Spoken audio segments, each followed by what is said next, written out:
They never thought a woman like her could shake the Pentagon to its core.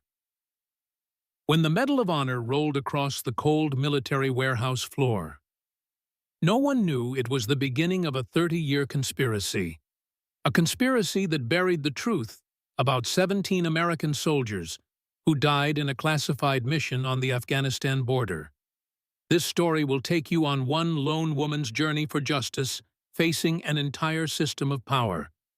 Leave a comment if you ever served, because people like you deserve to hear this truth. Alaska in winter forgives nothing. The wind doesn't just blow, it punishes. The cold doesn't just chill, it threatens. And Fort Richardson, nestled against the white wilderness just outside Anchorage, stood like America's northern sentinel, a place where only the toughest soldiers were sent. January 2022. The temperature had dropped to 20 below. Ice crystals hung suspended in the air, catching the pale winter sun like tiny prisms. The kind of cold that makes metal brittle and men cautious. The Black Hawk helicopter descended through swirling snow rotors, beating against the Arctic air. Inside sat a single passenger sergeant, Emily Shepard. Blonde hair pulled back in a tight braid. Green eyes that gave away nothing. No unit patch on her shoulder. Just standard-issue winter camo and a worn duffel bag at her feet. The pilot glanced back, shouting over the engine roar. "First time at Richardson." Emily nodded once. No smile, no words wasted. "Tough place," the pilot added. "Tougher people." She looked out at the vast emptiness below. Her breath fogged the window. Good. The landing pad emerged from the whiteness. A lone figure waited below, hands thrust deep in the pockets of a heavy parka military bearing, evident even through layers of cold-weather gear. Captain Jason Blackburn, 62 years old, with a face carved by decades of service. Former Special Forces, now commander of the training unit at Fort Richardson. The Black Hawk touched down, and Emily stepped out the Arctic air, slapping her face like a reprimand. She approached Blackburn with measured steps, saluted crisply. "Sergeant Shepard, reporting for duty, sir." Blackburn's eyes, blue as glacier ice, assessed her with the kind of scrutiny that missed nothing. A Vietnam veteran's son, raised on military bases, he'd spent 40 years serving his country. He'd commanded men in Desert Storm, Iraq, Afghanistan. Seen the best and worst humanity had to offer. And something about this transfer midwinter, no warning, no explanation, felt wrong. "Welcome to the edge of nowhere, Sergeant." His voice was gravel and whiskey. "Your transfer papers arrived yesterday. Unusual timing." "Yes, sir. Most of your file is redacted. Care to fill in the blanks?" The wind howled between them. Emily's face revealed nothing. "Just here to serve, sir." Blackburn nodded slowly. "Follow me. We'll get you settled." The base spread out before them, utilitarian buildings constructed for function, not beauty. Soldiers moved with purpose, their breath clouding around them. Fort Richardson wasn't a showcase installation where politicians brought visitors. It was where the Army trained for the harshest conditions on Earth, where mistakes meant death, where excellence wasn't praised, it was expected. As they walked, Blackburn spoke without looking back. "You've been assigned to Alpha Company. Training rotation starts tomorrow at 0500. You'll bunk in the NCO quarters building C." "Understood, sir." "One more thing, Shepard." He stopped, turning to face her. "We're a tight unit here. Everybody pulls their weight. Everybody has each other's back. No lone wolves. No heroes. Just soldiers doing their job. Clear?" "Crystal, sir." Emily watched him walk away, his footprints filling with fresh snow almost immediately. She stood motionless for a moment, letting the cold seep into her bones. It was nothing compared to the ice she carried inside.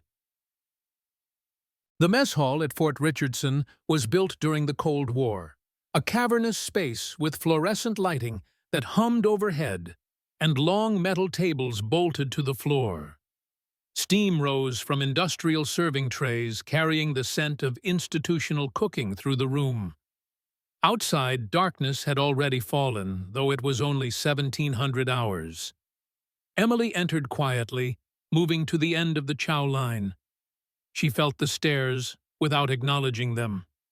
New faces were rare at Richardson, especially midwinter. Female sergeants without unit patches, rarer still. A voice carried across the room. "Hey, fresh meat." She didn't turn, kept her eyes forward as she moved through the line. Meatloaf, mashed potatoes, green beans that had surrendered their color hours ago. When she reached for a tray, a hand came down on hers. Corporal Cole Tucker, 25 years old, built like a linebacker, 3 tours in Afghanistan, and an attitude that had kept him at corporal despite his combat experience. "I'm talking to you, new blood." His voice carried the swagger of a man performing for an audience. "What did you do to get sent to this frozen hellhole?" Emily met his gaze, steady, calm. "Just getting my dinner." "Corporal." Tucker stepped closer. Too close. "No unit patch, no combat badges. What are you, some Pentagon princess sent up here for photo ops?"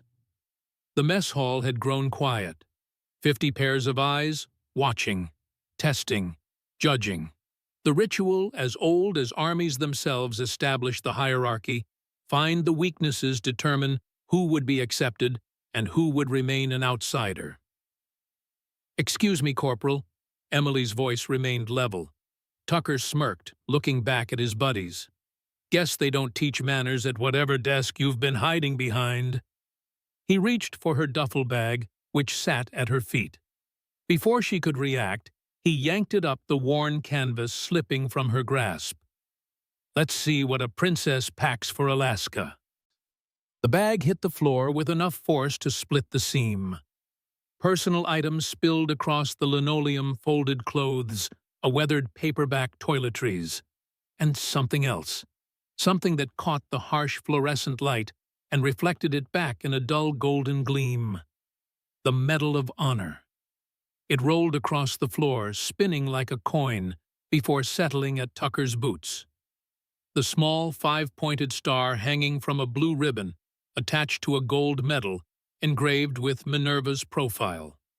The highest military decoration awarded by the United States government.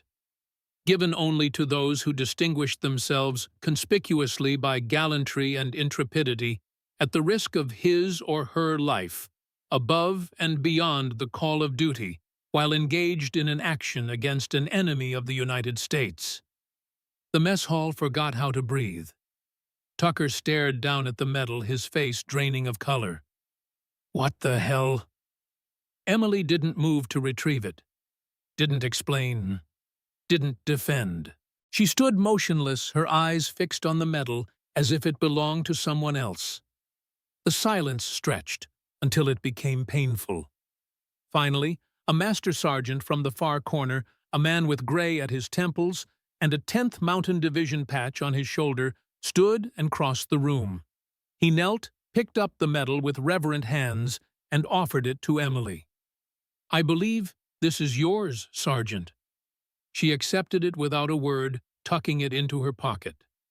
When she finally spoke, her voice was quiet, but in the silence, everyone heard. "You should ask the 7 men who didn't make it back. They might disagree with your assessment, Corporal." She gathered her scattered belongings and left without taking a meal, the double doors swinging behind her like a final punctuation mark. In her wake, the mess hall remained silent.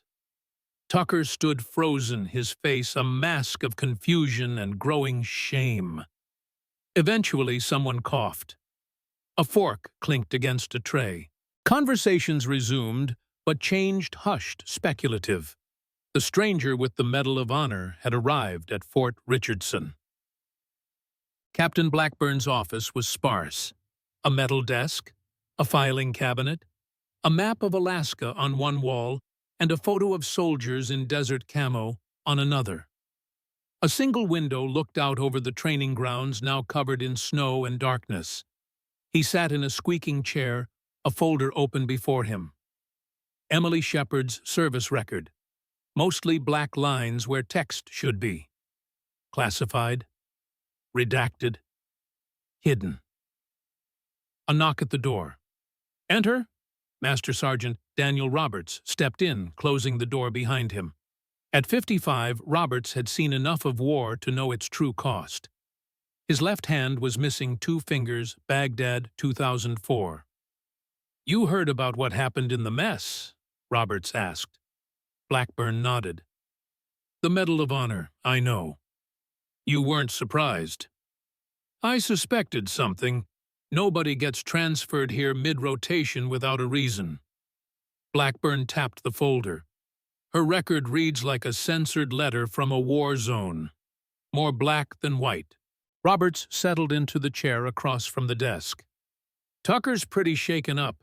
Words spreading through the barracks like wildfire. Some think she stole it. Others think she's some kind of undercover brass checking on the unit. And what do you think? I think people who earn that medal don't advertise it. And they sure as hell don't carry it around in their duffel bag." Blackburn turned the folder so Roberts could see it. "Only thing not redacted is her deployment history. 3 tours in Afghanistan. Last stationed at Forward Operating Base Sandstone in 2019. After that, nothing for 2 years until this transfer." "Sandstone?" Roberts frowned. "Wasn't that where we lost a Special Forces team?" "Yes. Officially labeled a training accident." Blackburn's fingers drummed on the desk. "But you and I both know the military doesn't hand out medals of honor for accidents." The 2 men sat in silence, the implications hanging between them like smoke. "Keep an eye on her," Blackburn finally said. "Discreetly. I want to know who she talks to, what she does. Something bigger is happening here, and I don't like being kept in the dark." Roberts nodded and stood to leave. "One more thing," Blackburn added. "Winter warfare exercise starts next week. I'm putting Shepard in charge of Bravo Squad." "Sir, the men won't like taking orders from an unknown." "That's exactly why I'm doing it. I want to see what she's made of. And I want to see who's watching her." After Roberts left, Blackburn turned to the window. Beyond the glass, snow fell in thick, silent curtains. Somewhere out there in the darkness, Emily Shepard was carrying secrets. And in his 4 decades of service, Blackburn had learned one immutable truth: secrets in the military always came with a price. Usually paid in blood. Emily's quarters were standard military issue. A single bed with hospital corners. A metal desk. A locker for personal items. A window that looked out on endless white. The NCO quarters were quiet. Most sergeants were still at dinner or in the rec room. She sat on the edge of the bed, the Medal of Honor in her palm. The gold caught the light, throwing it back distorted. She hadn't planned on anyone seeing it, hadn't planned on the questions that would follow. Emily placed the medal in the desk drawer and locked it. Then she pulled out a small notebook, leather-bound, worn at the edges. Inside were names. 7 names. Men who had died on a mountain in Afghanistan while the world looked the other way. Staff Sergeant Marcus Collins. Sergeant First Class David Ramirez. Specialist Terrence Washington. Corporal James Henderson. Private First Class Andrew Kim. Private First Class Luis Ortiz. Private Michael Chen. She traced each name with her finger. A ritual. A promise. A knock on the door interrupted her thoughts. She closed the notebook, tucked it under her pillow. "Enter," The door opened to reveal a woman in her late 30s, Staff Sergeant Elaine Harper, intelligence specialist. Short, dark hair, sharp eyes that missed nothing. "Thought you might be hungry." Harper held out a wrapped sandwich. "Since you didn't get a chance to eat." Emily hesitated, then accepted it. "Thank you." "Mind if I come in?" Emily gestured to the desk chair. Harper entered, closing the door behind her. "Word travels fast around here," Harper said, sitting down, "especially about medals of honor appearing out of nowhere." "I don't want to talk about it." "Fair enough." Harper glanced around the sparse room. "But you should know, people will keep asking. Small base, long winter, not much entertainment besides gossip." Emily unwrapped the sandwich. Turkey, mayo, American cheese, military simplicity. "Let them talk." Harper studied her for a moment. "I was at Bagram when they brought in the survivors from Sandstone. 2 men barely alive. 1 woman you unconscious but stable. 7 body bags." Emily's hand froze halfway to her mouth. "You were there." "Intelligence Division. I read the official report. Training accident, helicopter crash in bad weather." Harper leaned forward. "But I also saw the bodies. That wasn't a crash, Shepard. Those men were executed." The sandwich remained untouched. Emily's face gave away nothing but her eyes, for just a moment flashed with something like recognition. "Why are you telling me this?" "Because whatever brought you to Richardson isn't a coincidence. And because, in my experience, medals of honor don't get handed out for surviving accidents." Harper stood to leave. "Just watch your back. The ice isn't the only dangerous thing around here." After Harper left, Emily moved to the window. Beyond the glass, Fort Richardson slept under its blanket of snowlights, glowing like earthbound stars. Somewhere out there were answers. Somewhere out there was the truth about what happened on that mountain. And somewhere out there was the man who had left her for dead. The week passed in a blur of routine. Physical training at 0500. Breakfast at 0630. Equipment checks. Cold weather survival training. Weapons maintenance. Emily kept to herself, eating alone, speaking only when spoken to. The whispers followed her. Medal of Honor. Hero. Fraud. Mystery. Sergeant Mike Reynolds made no secret of his disdain. At 40, with multiple deployments to Iraq and the scars to prove it, Reynolds commanded respect from the younger soldiers. His openly hostile glares toward Emily did not go unnoticed. "They're giving command positions to untested transfers now," he muttered loudly in the equipment room.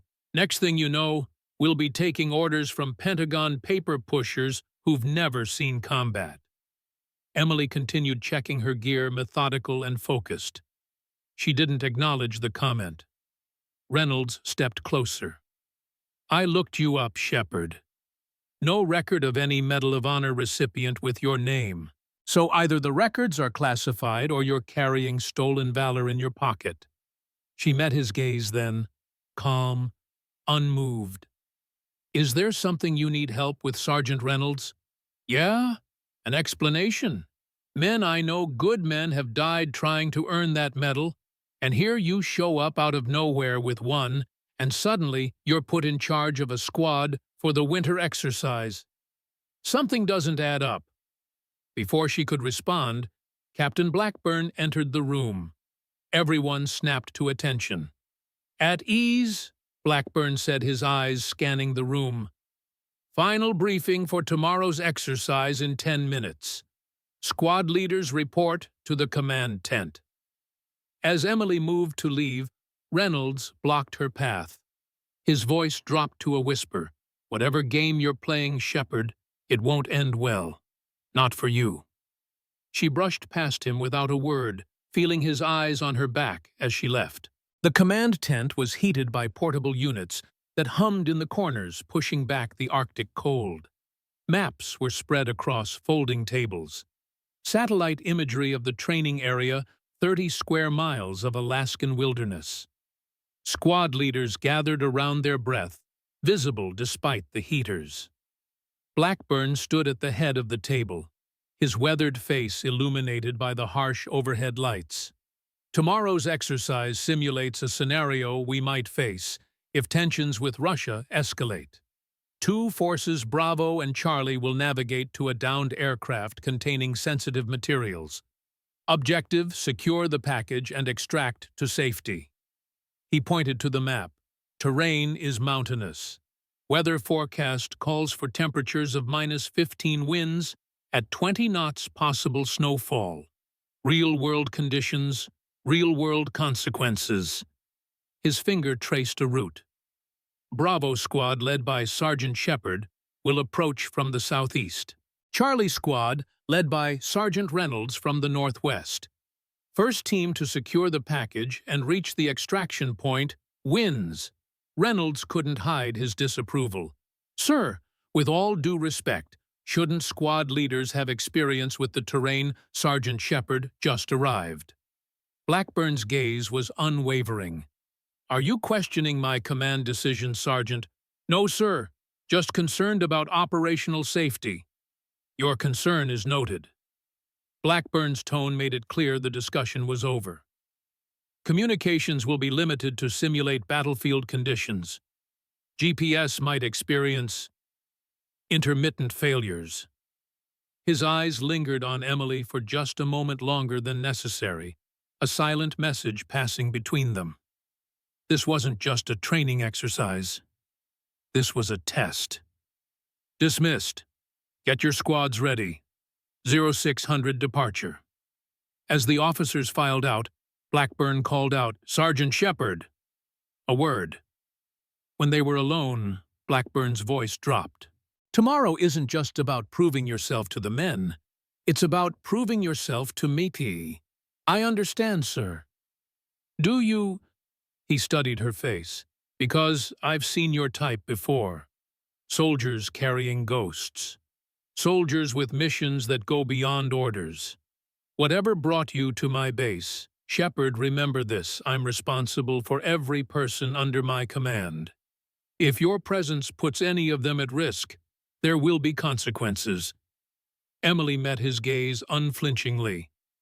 I'm just here to do my job, sir. See that you do. He nodded toward the door. Good luck tomorrow. You're going to need it. Dawn painted the Alaskan wilderness in shades of lavender and gold. The sun, reluctant to rise in winter, cast long shadows across the snow-covered landscape. Breath froze instantly in the air, creating miniature clouds that hung suspended before dissipating. Bravo Squad assembled at the southern perimeter of Fort Richardson. 8 soldiers in white winter camouflage faces, covered by balaclavas, weapons at the ready. Their breaths synchronized in visible puffs of condensation. Emily stood before them, her own winter gear indistinguishable from theirs, except for the sergeant's stripes on her arm. Final equipment check. Comms, navigation, weapons, survival gear. We move in 5. Private First Class Ethan Miller. 19 years old. Oklahoma accent. First. Alaska winter approached her nervously.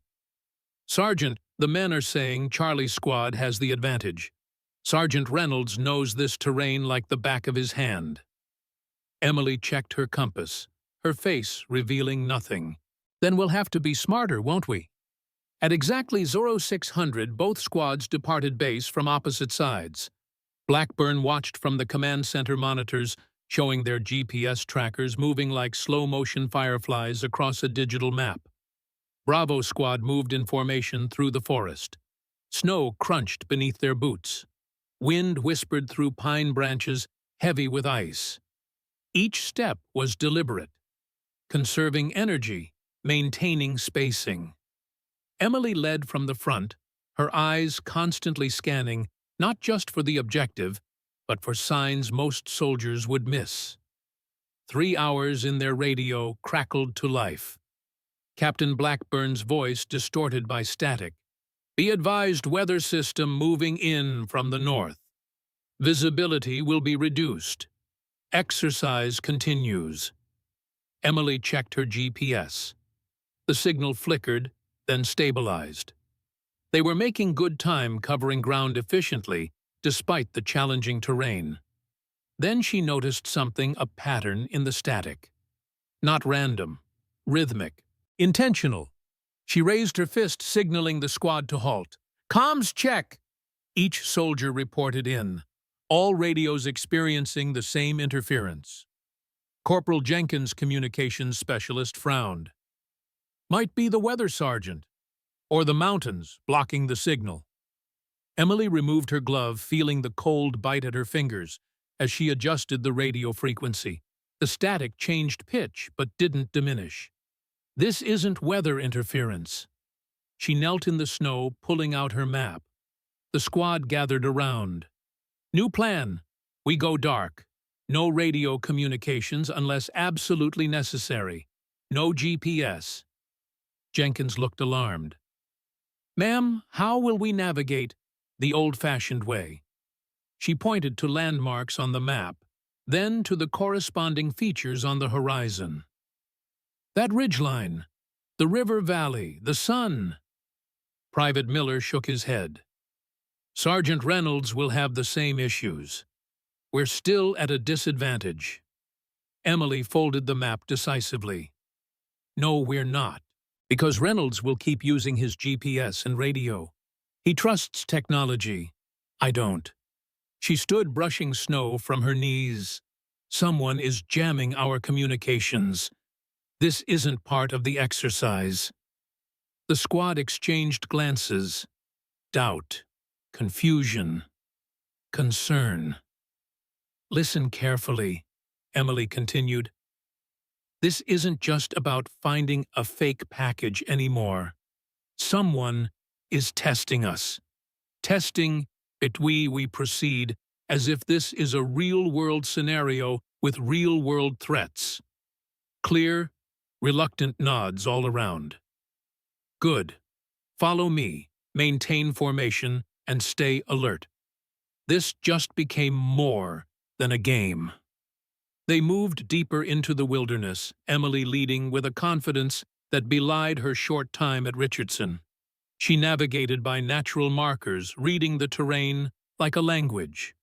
Where the path grew steep, she found alternate routes. Where the snow was deep, she showed them how to move without exhausting themselves. Private Miller whispered to Corporal Jenkins, "Where did she learn to move like that? Doesn't seem like something they teach at Pentagon desks." By midday, the promised storm arrived. Snow fell in thick, swirling curtains. Visibility dropped to less than 50 meters. The temperature plummeted further. This was weather that killed. Weather that made the Arctic notorious. Weather that turned training exercises into survival situations. Emily gathered the squad in the shelter of a rock outcropping. We are 3 kilometers from the objective. The storm works to our advantage. Charlie's squad will be slowed more than us. But it also increases our risks. Stay close. If you can't see the person in front of you, you're too far back. As they prepared to move out, Emily noticed something, tracks in the snow.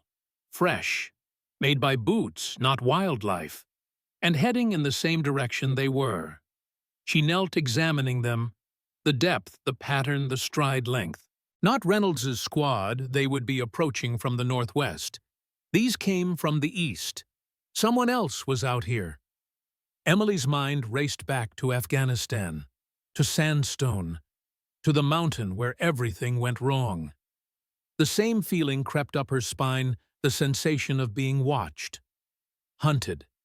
She rejoined the squad, her expression betraying nothing. Change of plans. We double time to the objective. Now. They pushed through the storm, fighting wind that tried to freeze the breath in their lungs, and snow that threatened to bury their footprints as soon as they were made. Emily set a punishing pace, but no one complained. Something in her urgency communicated itself to the squad. This wasn't just about winning anymore. At 1400 hours, they crested a ridge and saw it a small aircraft partially buried in snow in the valley below. The downed plane for the exercise. Emily raised her binoculars. No sign of Charlie's squad yet. But there was movement around the aircraft, figures in white, nearly invisible against the snow. "Down," she whispered, and the squad dropped to their stomachs in the snow. "We've got company, 304 individuals at the objective, not Charlie's squad." Jenkins squinted through the swirling snow. "Base personnel, part of the exercise." "No," Emily's voice was certain. "These aren't our people." She crawled backward, gesturing for the squad to follow her down the protected side of the ridge. Once out of sight of the valley, she gathered them close. "Listen carefully.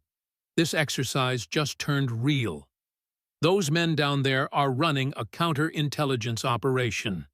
They're jamming our communications, tracking our movements, and they've reached the objective before us." Miller looked skeptical. "How can you be sure, Sergeant? Maybe it's part of the scenario Captain Blackburn set up." "Because I've seen this before." Her eyes grew distant for just a moment. "Afghanistan, 2019. Same tactics. Same signal pattern on the radio." She refocused on the squad. "We have two options: retreat to base or secure that objective and find out who's running this operation." The squad looked at each other. Uncertainty, fear, but also curiosity, and beneath it all a growing respect for the mysterious sergeant with the Medal of Honor. Corporal Jenkins spoke first. "What's the plan, Sergeant?" Emily smiled for the first time since arriving at Fort Richardson. It wasn't a smile of joy, but of grim determination. "We're going to beat them at their own game." Captain Blackburn paced the command center, his face illuminated by the blue glow of monitors. The GPS signals from both squads had been stationary for over an hour. No radio contact. The storm had intensified beyond forecast predictions. "Try again," he ordered the communications officer. "Bravo, squad. This is base. Report status. Over." Static answered. "Charlie squad. This is base. Report status. Over." More static. Blackburn ran a hand over his face. What had started as a routine training exercise was becoming a potential emergency. Alaska didn't forgive mistakes. Men and women had frozen to death less than a mile from safety in storms like this. The door burst open, bringing a swirl of snow and Arctic air. Master Sergeant Roberts, his beard crusted with ice, stamped his boots as he entered. "Sir, we've got a situation. The monitoring station at the eastern perimeter picked up unauthorized transmissions. Someone's operating in our training area." Blackburn's eyes narrowed. "Russians? Don't think so. Signal patterns don't match known Russian protocols. And there's something else." Roberts lowered his voice. "The chopper pilot who brought Sergeant Shepard here, he received orders this morning for immediate transfer to Fort Drum. When he went to clear out his locker, it had been emptied already. His files are gone." Blackburn turned back to the monitors, his face hardening. "Get the quick reaction force ready. Full winter gear combat load. And find me someone who knows what the hell happened at Sandstone in 2019. In the valley below the ridge, 4 figures moved around the downed aircraft with military precision. Their white winter gear bore no insignia, no identification. They had set up a perimeter with motion sensors and signal jammers equipment far beyond what would be used in a training exercise. Hidden in the trees at the edge of the clearing, Emily watched through binoculars. Her squad was positioned in a semicircle awaiting her signal. 4 targets, she whispered to Jenkins beside her. 2 at the aircraft, 2 on perimeter. Standard counterintelligence sweep pattern. Who are they? Emily's jaw tightened. Same people who tried to bury what happened at Sandstone. Same people who gave me a medal to keep me quiet. She put down the binoculars and turned to the squad. Here's the plan. We create a diversion to the north. When they respond, we take the position from the south. Non-lethal force only. These are Americans, not enemies. But they are conducting an unauthorized operation on a U.S. military base, which makes them hostile actors. Questions, there were none. Despite the cold, despite the danger, despite the uncertainty, Bravo Squad was united now. In less than a day, Sergeant Emily Shepard had transformed them from skeptics to believers. The diversion was simple but effective. 2 smoke grenades and a carefully arranged set of tracks in the snow, suggesting a squad trying to approach from the north. As expected, 3 of the 4 figures moved to investigate, leaving just 1 guarding the aircraft. Emily waited until they were out of sight, then gave the signal. Bravo Squad moved like ghosts through the falling snow, their white camouflage rendering them nearly invisible. The lone guard never saw them coming.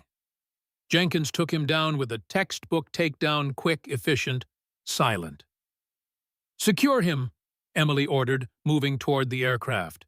The package for the exercise would be inside a red metal box with training materials. But Emily suspected there might be something else, something these men were really after. The aircraft was a decommissioned small cargo plane, partially buried to simulate a crash. Emily entered through the side door, weapon raised. Empty, just as it should be for a training exercise. The red box sat on what had once been the navigator's seat, but next to it was something else. A laptop, military grade, secured with biometric locks. "Sergeant," Miller's urgent whisper came from outside. "They're coming back." Emily grabbed both the red box and the laptop, securing them in her pack. "Fall back to position 2. Move." Bravo Squad melted back into the forest, just as the 3 figures returned to the clearing. Their angry shouts carried through the storm as they discovered their missing comrade and the empty aircraft. From their fallback position in a dense stand of pines, Emily watched through binoculars as the men regrouped. One of them spoke into a satellite phone, the kind that would work despite the jammers affecting standard military communications. "They're calling for backup," she said. "We need to move, now." The storm had grown fiercer, the wind howling between the trees, driving snow horizontally. Visibility was down to less than 20 meters, perfect cover for their escape, but also perfect conditions for freezing to death if they became disoriented. Emily led them east, away from both the mysterious operatives and from where Charlie's squad would be approaching. Her navigation was unerring, finding passages through the difficult terrain that others would have missed. After an hour of hard marching, she called a halt in a protected ravine. "Check for cold injuries. Hydrate. We move again in 5 minutes." Miller approached her, his young face serious beneath his snow-crusted balaclava. "Sergeant, what's really going on? Who were those men? What's on that laptop?" Emily studied him for a moment. "The truth, Miller, is that sometimes the people giving the orders aren't the good guys. Sometimes the mission isn't what you're told it is. Like at Sandstone." Her eyes hardened. "Yes, like at Sandstone." Before she could elaborate, the crack of a rifle shot echoed through the trees. Snow exploded from a trunk just inches from Emily's head. "Down!" she shouted, pulling Miller to the ground as more shots followed. The squad took cover behind trees and rocks, returning fire with training rounds, non-lethal, but still capable of disabling an opponent. Through the swirling snow, dark figures advanced. Not the 4 from the aircraft. These wore standard military winter gear. Charlie Squad. "Hold fire!" Emily shouted. "Those are our people!" But Charlie Squad continued firing, advancing in a standard infantry assault pattern. Leading them was Sergeant Reynolds, his face twisted with anger even through the balaclava. "Surrender the package and the laptop," he shouted. "Now!" Emily's mind raced. How did Reynolds know about the laptop? It wasn't part of the exercise, unless— "Reynolds is working with them," she said quietly to Jenkins beside her. "Pass the word. We treat Charlie Squad as hostile." What followed was a chaotic firefight through the snowy forest. Training rounds whizzed through the air, striking trees and equipment. Both squads were well trained, but Bravo had one advantage: Emily Shepard. She moved them in coordinated retreats, drawing Charlie Squad deeper into the forest, separating them, confusing them. Each member of Bravo Squad knew exactly what to do, their trust in their new sergeant now absolute.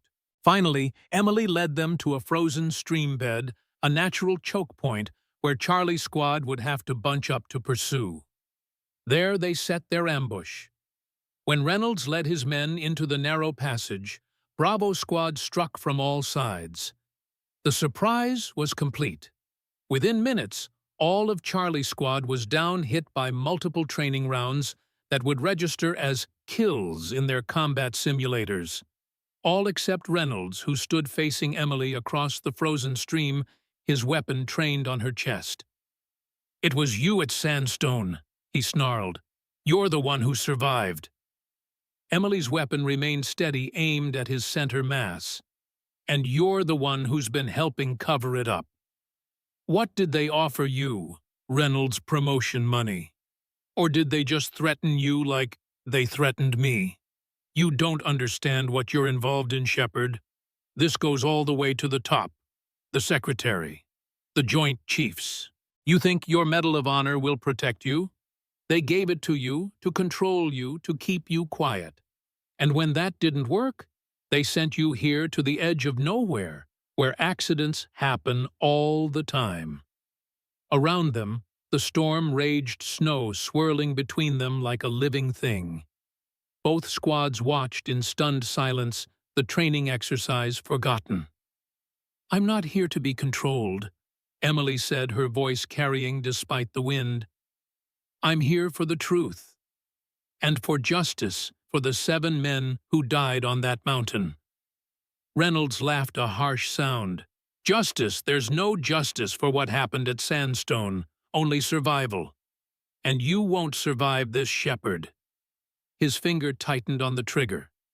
But before he could fire, a shot rang out from the trees. Reynolds jerked his weapon, falling from suddenly limp fingers. A real bullet, not a training round, had struck his shoulder. Emily spun toward the source of the shot. Through the falling snow, a figure emerged. Captain Blackburn, rifle raised, flanked by a dozen armed soldiers, the quick reaction force. "Stand down, all of you." Blackburn's voice cut through the storm. "This exercise is terminated." As the QRF secured both squads, Blackburn approached Emily. His face was grim, his eyes troubled. "You've got a lot of explaining to do, Sergeant Shepard." Emily nodded slowly, reaching into her pack. She withdrew the laptop. "So do a lot of other people, sir." The base hospital at Fort Richardson was warm after the bitter cold of the wilderness.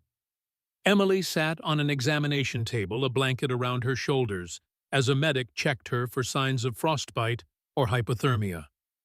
Captain Blackburn entered, his expression unreadable. He dismissed the medic with a nod. When they were alone, he spoke. "Reynolds is in surgery. He'll live, but his military career is over. The 4 men at the crash site vanished before the QRF could apprehend them. And that laptop you recovered blank. Wiped remotely the moment we tried to access it." Emily showed no surprise. "They're thorough. Always have been." "What exactly is they, Sergeant?" Because I've spent the last 4 hours on secure calls with the Pentagon, and nobody seems to know anything about unauthorized personnel operating on my base, or about what really happened at Sandstone. She met his gaze steadily. With respect, sir, they know. They just won't admit it. Blackburn pulled up a chair, sitting so they were eye to eye. I lost men under my command in Iraq because intelligence was withheld. I won't let that happen here. No more games, Shepard. I want the truth. Emily was silent for a long moment, weighing her options, measuring the man before her. Finally, she spoke. In 2019, my unit was deployed to FOB Sandstone in Afghanistan. Officially, we were there to train local forces. Unofficially, we were securing a black site research facility in the mountains. We were told it was developing counterterrorism technologies. We weren't told what kind. She paused, the memories washing over her like the pain of a wound reopened. On April 17th, there was a security breach. My squad was sent to investigate. What we found, her voice faltered for the first time. What we found wasn't counterterrorism research. It was biological weapons testing, on prisoners, some of them American. Blackburn's face remained impassive, but his knuckles whitened as his hands gripped the chair's armrests. We documented everything, planned to report it up the chain of command. But before we could, our communications were jammed. Just like today, we were ambushed returning to base. 7 men died. I was wounded, left for dead. When I woke up, I was in Germany being told I was a hero, being given a Medal of Honor for a rescue mission that never happened, for saving lives that were actually taken. She met Blackburn's eyes, her own hard as flint. I spent 2 years gathering evidence, tracking the operation back to its source. It goes high, sir, cabinet level, and they know I'm looking. That's why I was sent here, isolated, discredited, set up to fail or die trying. And the laptop, insurance. I knew they'd be monitoring the exercise, knew they'd want to see if I'd broken under the pressure. The laptop was bait to confirm who's involved. Blackburn stood and walked to the window. Beyond the glass, the storm had passed. Stars glittered in the clear Alaskan night, cold and distant. You're playing a dangerous game, Shepard. Not a game, sir. A mission. Those 7 men were my brothers. They deserve the truth. They deserve justice. He turned back to her. And you think you'll find it here, at the edge of nowhere. I already have. She reached into her pocket and pulled out a small device, a signal tracker. The men who set up at the crash site, they used a very specific communications protocol. Only one unit uses it, the same unit that ambushed us at Sandstone. And now I know they're still operational, still taking orders from someone with enough authority to run operations on U.S. soil. Blackburn's expression darkened. Do you have any idea what you're up against? These people can make anyone disappear. They can rewrite history. They can turn patriots into traitors with a single press release. I know exactly what I'm up against, sir. Emily's voice was steel. The question is, what side are you on? Before he could answer, the door opened. A nurse entered, carrying a sealed envelope. This was left for Sergeant Shepard at the desk. No sender. Emily accepted the envelope, watching the nurse leave before opening it. Inside was a single sheet of paper. As she read it, her face drained of color. Blackburn moved closer. What is it? She handed him the note. 7 words written in a firm, masculine hand. You were never supposed to come back. Whose handwriting is that? Blackburn asked. Emily's eyes were distant, seeing another time, another place. Colonel Walter Harrington, my former CO, the man who nominated me for the Medal of Honor. And the man who tried to have you killed.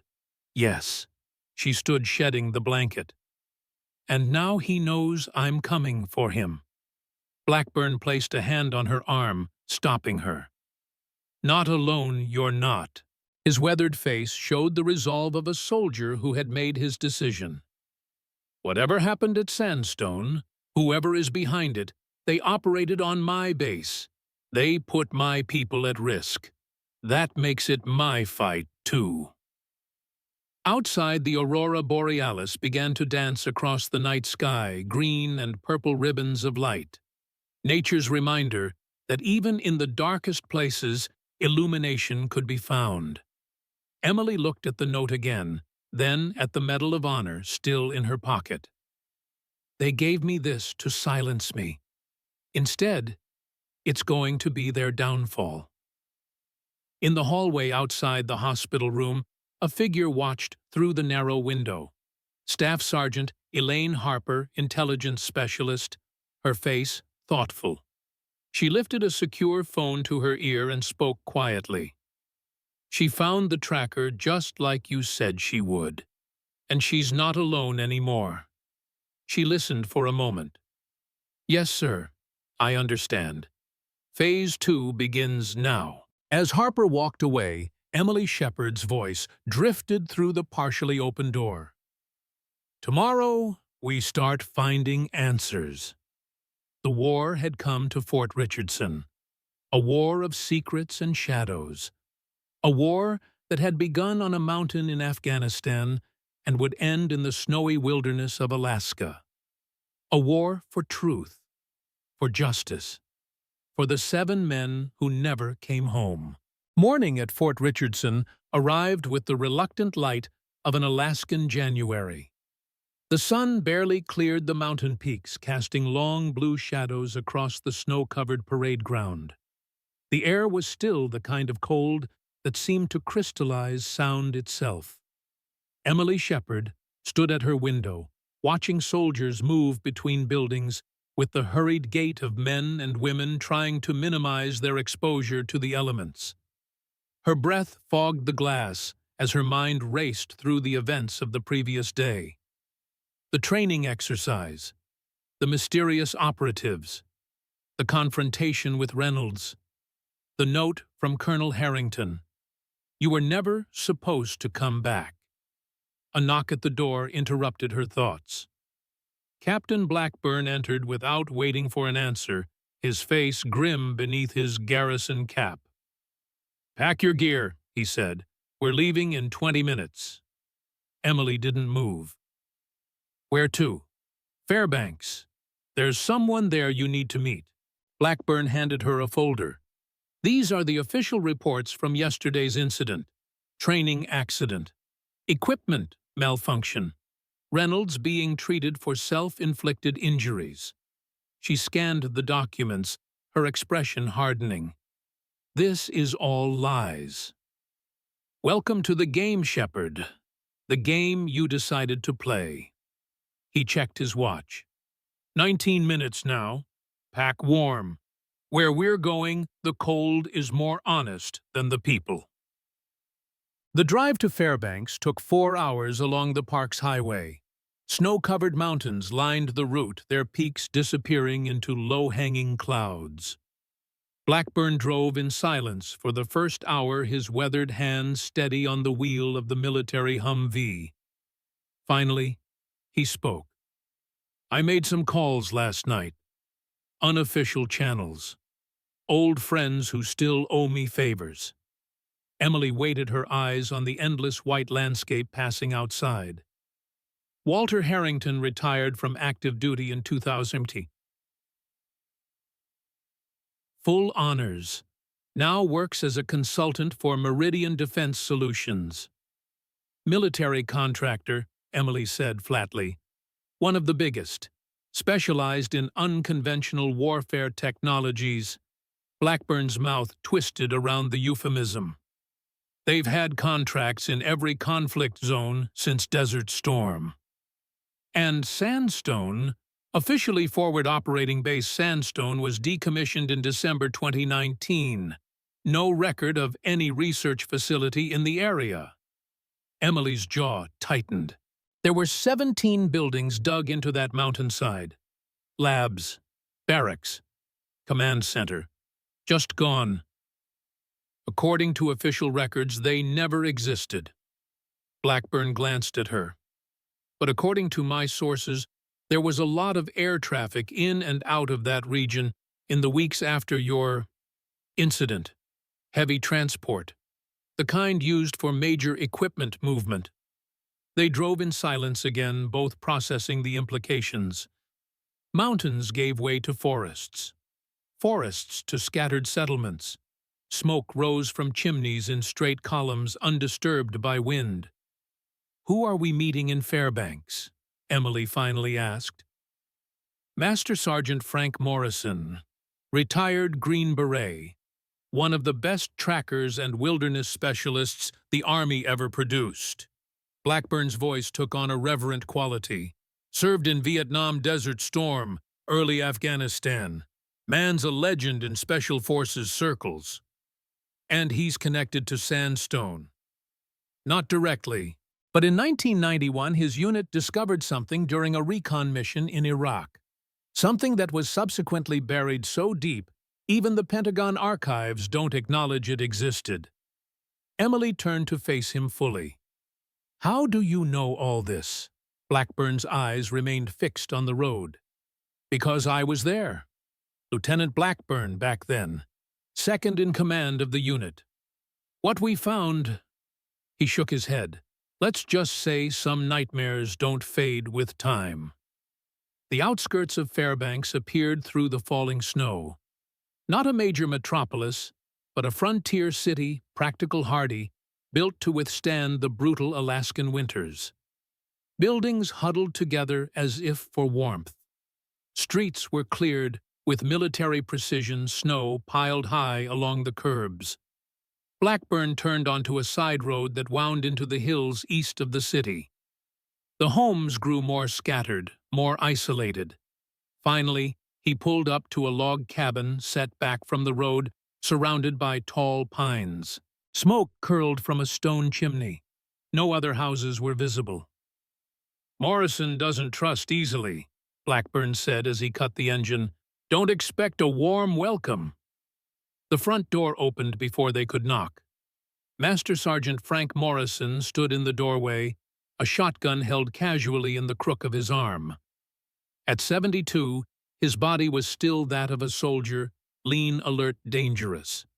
His face was a topographic map of lines and creases, his eyes the pale blue of glacial ice.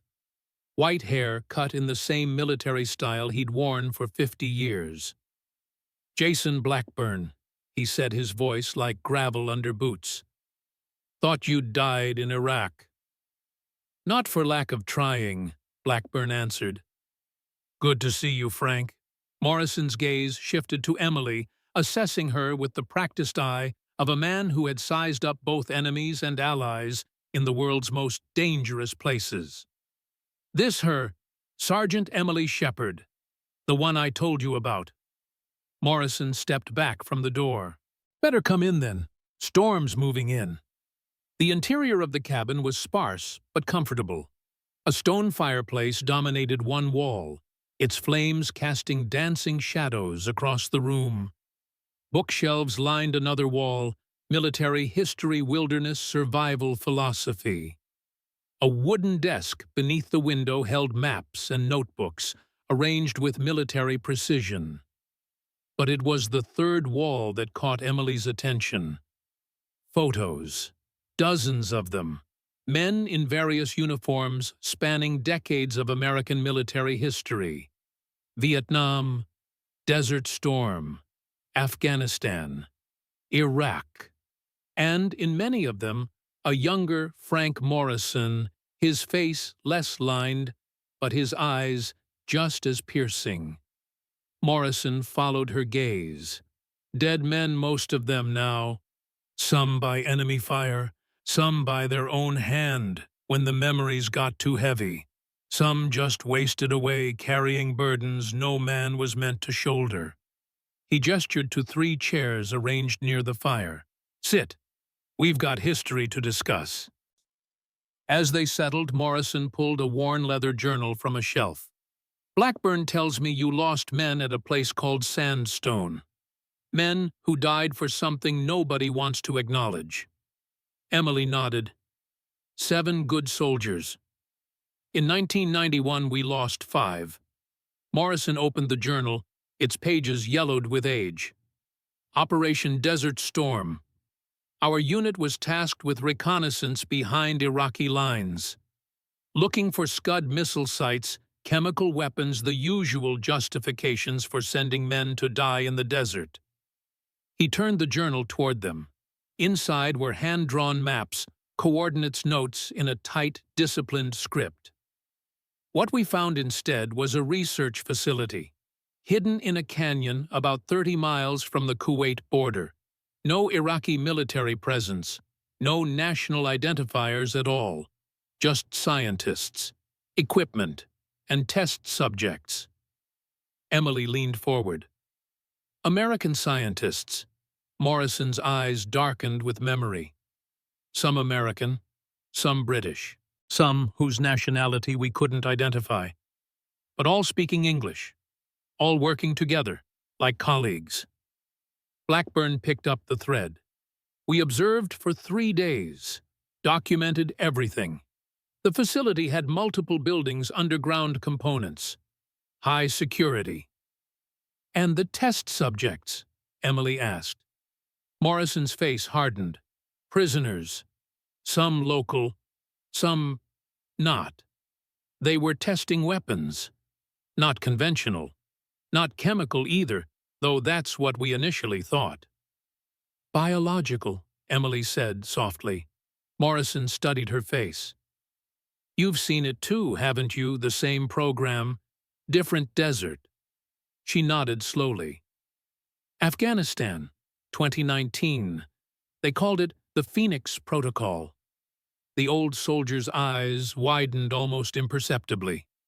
He flipped through his journal to a page near the end, then turned it to show a single phrase circled multiple times, Phoenix Protocol. "After we reported what we found, our unit was recalled immediately. No explanation. When we returned to base, we were separated, debriefed individually, told the facility was a rogue operation. Terrorists, insurgents, not sanctioned by any government." Morrison closed the journal. 3 days later, an airstrike leveled the entire canyon. Nothing left but rubble. And our documentation classified. Buried. Our mission officially redesignated as a standard reconnaissance patrol. No facility, no test subjects, no Phoenix Protocol. "They gave us medals," Blackburn added bitterly. "Bronze stars for a reconnaissance mission that supposedly encountered no resistance. Told us we were heroes for finding nothing." Emily's hand unconsciously moved to her pocket, where the Medal of Honor rested. "Same playbook, different war." Morrison stood and moved to a cabinet in the corner. He unlocked it with a key from around his neck and removed a stack of folders bound with faded red tape. "I made copies, against orders. Kept them all these years, knowing someday they'd matter." He placed the folders on the table between them. 5 men from my unit died within 2 years of that mission. Accidents, suicides. 1 just disappeared. Blackburn and I are the only ones left, and that's because we played their game. Kept quiet. Appeared to believe the official story. Emily opened the top folder. Inside were photographs, grainy, taken from a distance with a telephoto lens, a facility nestled in a desert canyon, men in lab coats, others in unmarked military fatigues, and cages, human-sized cages. "This is identical to what we found at Sandstone," she whispered, "except the mountains were different. The prisoners were different. But the setup, the labs, the security protocols, exactly the same." 30 years, Morrison said. 30 years they've been running this program, moving it when necessary, changing the name perhaps, but the same research.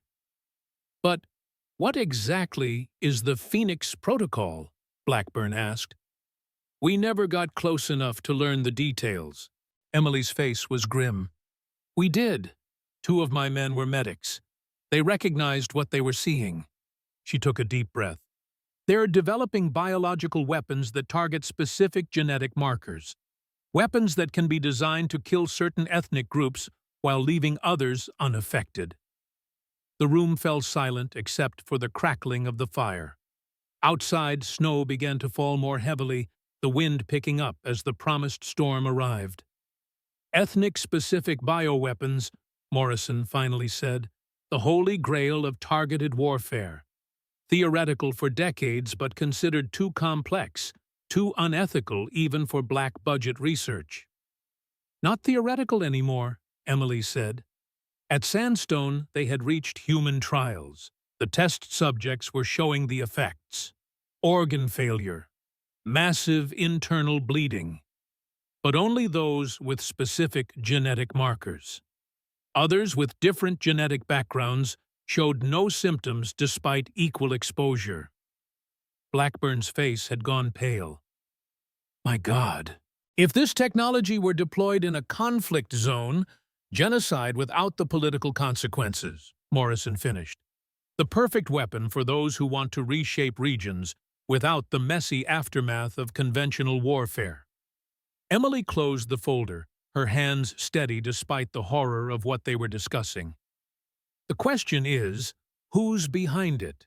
Who has the authority to run a program like this across multiple wars, multiple decades? Morrison and Blackburn exchanged glances, the look of men who had carried a burden too long.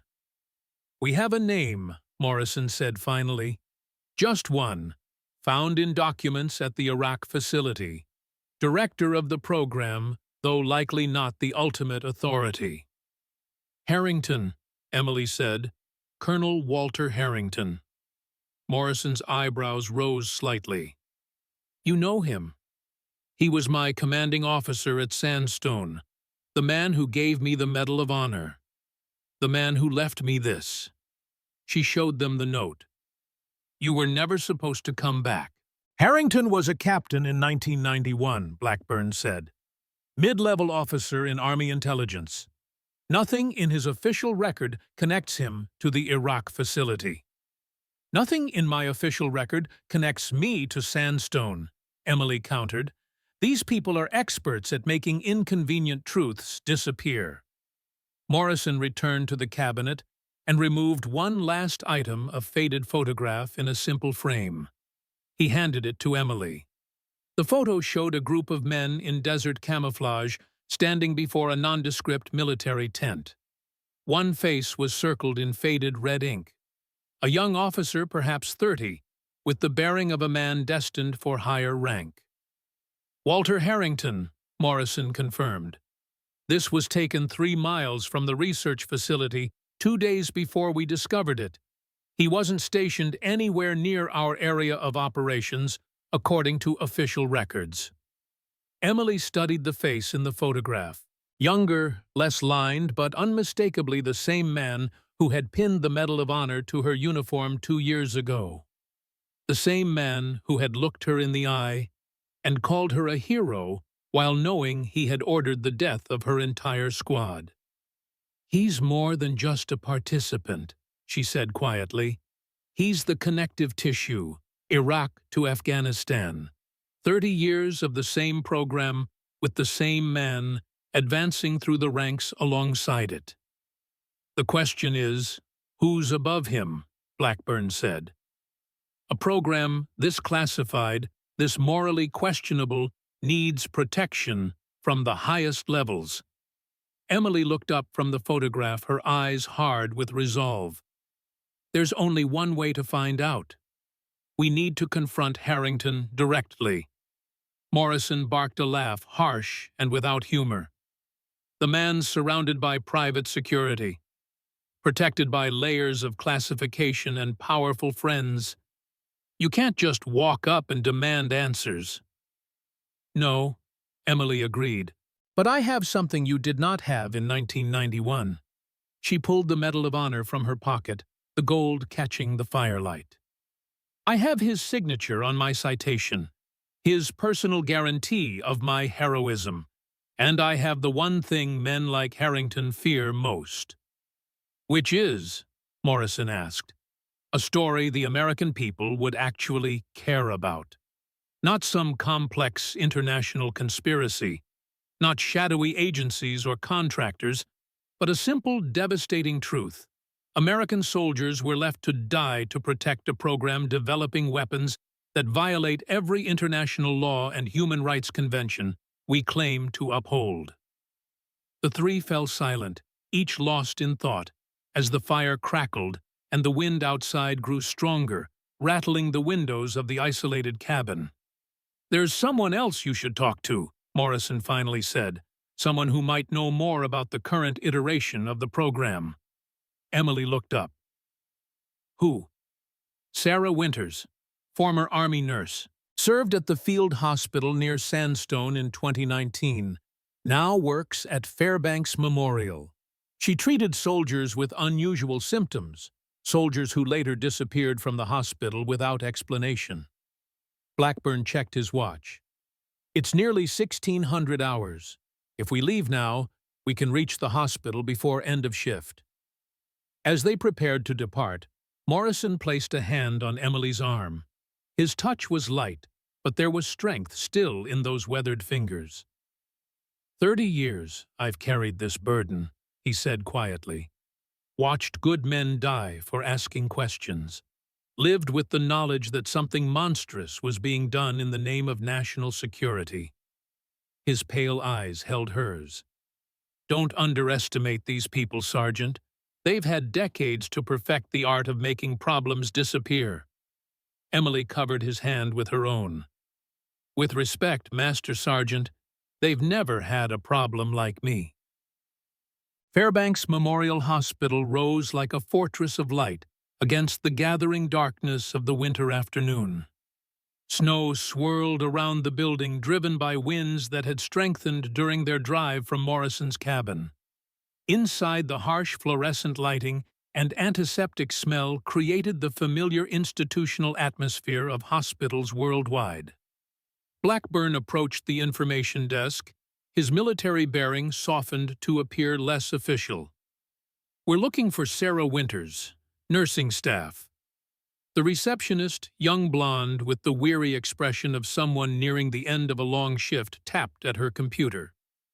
"Ms. Winters is in the long-term care unit, 5th floor, but visiting hours are almost over." "It's important," Emily said, stepping forward. "Please, just a few minutes." Something in her tone must have conveyed the urgency because the receptionist nodded. "5th floor. Take the elevators to your right." The long-term care unit was quieter than the main hospital, the lighting softer, the pace less frantic. A nurse's station stood at the center of the floor, staffed by 2 women in scrubs. The older of the 2 looked up as they approached, gray hair pulled back in a practical bun, lines of experience etched around kind eyes. Her name badge read S. Winters, RN. "Sarah Winters?" Blackburn asked. She studied them, recognition slowly dawning in her eyes as she took in their military bearing. "Captain Blackburn, Fort Richardson." It wasn't a question. "We need to talk, privately." Sarah glanced at her colleague, then nodded toward a small consultation room down the hall. 10 minutes, that's all I can spare." Once the door closed behind them, Sarah's professional demeanor shifted subtly, shoulders, tensing eyes, more alert. The posture of someone who knew trouble when it walked through the door. "This is about Sandstone," she said directly. "Isn't it?" Emily stepped forward. "You remember it. Hard to forget the worst 3 months of my nursing career." Sarah's gaze shifted to Emily, studying her more carefully. "You were there. One of the survivors they brought in that night." "April 2019. Emily nodded. "Sergeant Emily Shepard." Recognition flashed in Sarah's eyes. "They said you were the hero, the one who saved the others during the helicopter crash." Her voice held a note of skepticism. There was no crash, Emily said quietly. That was the cover story. Sarah Winters sank into one of the chairs, suddenly looking every one of her 65 years. I knew it. The injuries, they weren't consistent with a crash. The burns weren't thermal. The hemorrhaging wasn't from trauma. What exactly did you see? Blackburn asked, sitting across from her. Sarah's hands twisted together in her lap. I was senior nurse in the trauma unit at the field hospital. That night they brought in 3 soldiers, 2 men and her. She nodded toward Emily. The men were dying, multiple organ failure, bleeding from every orifice, skin lesions unlike anything I'd ever seen. And me? Emily asked. Concussion, gunshot wound to the shoulder, conventional injuries. Sarah's brow furrowed. I always wondered why you were different. Why you weren't sick like the others. Emily's jaw tightened. Because I wasn't exposed. I was outside the facility when my team encountered the bioagent. Sarah nodded slowly, pieces falling into place. The 2 men died within hours, despite everything we tried. Their bodies just shut down. And then the strangest thing happened. A medical team arrived from outside our hospital. Officials I'd never seen before. They took the bodies, all our samples, all our notes and records. Told us the incident was classified at the highest level. And no one questioned this? Blackburn asked. A bitter smile crossed Sarah's face. Captain, you know how it works in a war zone. Orders come down, you follow them.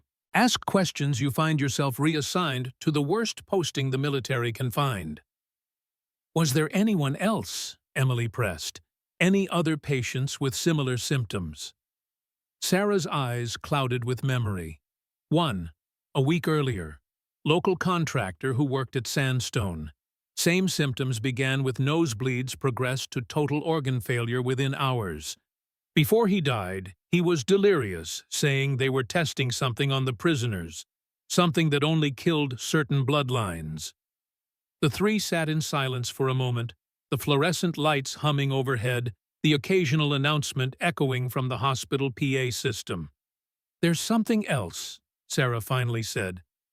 Something I've never told anyone.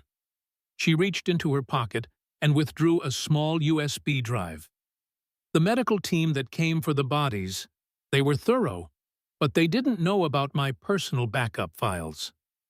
Emily took the drive, her hand steady, despite the potential significance of what she was holding. It's not much, Sarah continued. Just my notes, blood work results, photographs of the lesions. But it's evidence that whatever killed those men wasn't any natural disease or conventional injury. This could be crucial, Emily said, pocketing the drive. Thank you. Sarah studied her with the experienced gaze of a nurse who had spent decades assessing people in crisis. What are you planning to do with this information? Find the truth. Expose it.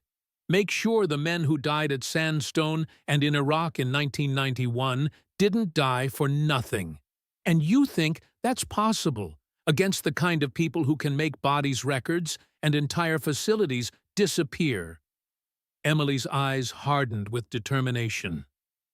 They gave me this. She showed Sarah the Medal of Honor.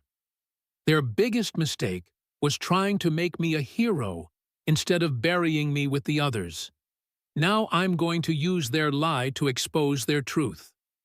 Sarah's pager beeped. She checked it and stood. I have to get back. Patient emergency. She moved to the door, then paused, looking back at Emily.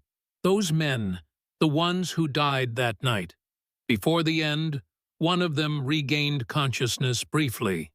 Asked me to deliver a message if I ever met his sergeant again. Emily's breath caught. What message? He said, tell her Keystone has the answers. Does that mean anything to you? Emily and Blackburn exchanged glances. Keystone, Emily repeated. Not a what, a who. Private Michael Chen. We called him Keystone because he was from Pennsylvania. He was our communications specialist. And he wasn't with you that night? Sarah asked. No, he was back at base, monitoring our comms. Emily's mind raced. If he knew something, if he had evidence, then he might have hidden it, Blackburn finished. Somewhere at Sandstone. A base that officially no longer exists, Emily reminded him. Sarah opened the door. I hope you find what you're looking for, Sergeant. Those men deserve justice, and whatever was happening at Sandstone needs to be brought into the light. As Sarah left, Emily turned to Blackburn. We need to get back to Richardson. If Chen left some evidence, we need to find someone who might know where to look. Blackburn nodded grimly. And we need to move fast. If Harrington knows you're asking questions connecting with people like Morrison and Winters, he won't wait long to act. They moved toward the elevators, their footsteps echoing in the quiet hospital corridor. As the doors opened, Emily caught a glimpse of movement at the far end of the hall. A figure turning quickly away, disappearing around a corner. Male, military bearing. We're being watched, she said quietly. Blackburn didn't turn. I know. Since we left Morrison's cabin. Black SUV 2 vehicles back. How do you want to handle it? Let them follow, for now. The elevator doors closed. It tells us one thing for certain. What's that? Blackburn's weathered face was grim in the elevator's harsh light. We're getting close to something they don't want found. The drive back to Fort Richardson was tense, both of them watching for the black SUV that maintained its distance behind them. The storm had intensified, snow falling in thick sheets that the wipers struggled to clear. Visibility was down to less than 50 yards. Perfect conditions for an accident, Blackburn commented, his eyes flicking to the rearview mirror. Remote road, bad weather, no witnesses. Emily checked her sidearm, a Beretta M9 standard military issue. Let them try. What's our next move? We can't go back to Richardson, not with our shadow back there. Emily thought for a moment. We need to find out what Chen knew, what evidence he might have hidden. And how do we do that? His family. He was close to his sister, called her every week from Sandstone. If he suspected something, if he was worried, he might have told her. Blackburn considered this. Chen, from Pennsylvania, Philadelphia. Harrisburg. His sister teaches at the university there. That's a long way from Alaska, Shepherd. Emily's expression was resolute. Then we better start making arrangements. As they rounded a curve in the highway, headlights suddenly appeared ahead, Ard says, multiple vehicles blocking the road. Military Humvees. Men in winter gear, weapons visible even through the falling snow. Blackburn slowed his hands tight on the wheel. Roadblock. Emily scanned the situation rapidly. This isn't standard military. No markings, no lights. Same players from the training exercise. Blackburn's voice was calm, the steadiness of a veteran who had faced danger many times before. We're outgunned, Shepherd. At least 8 men. Heavy weapons. Options. He nodded toward a narrow forest road just ahead, almost invisible in the swirling snow. Service road runs parallel to the highway for about 10 miles. Rough terrain, but the Humvee can handle it. Do it.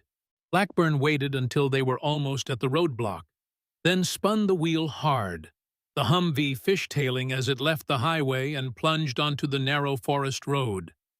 Behind them, shouts of alarm, headlights swinging around, the pursuit beginning.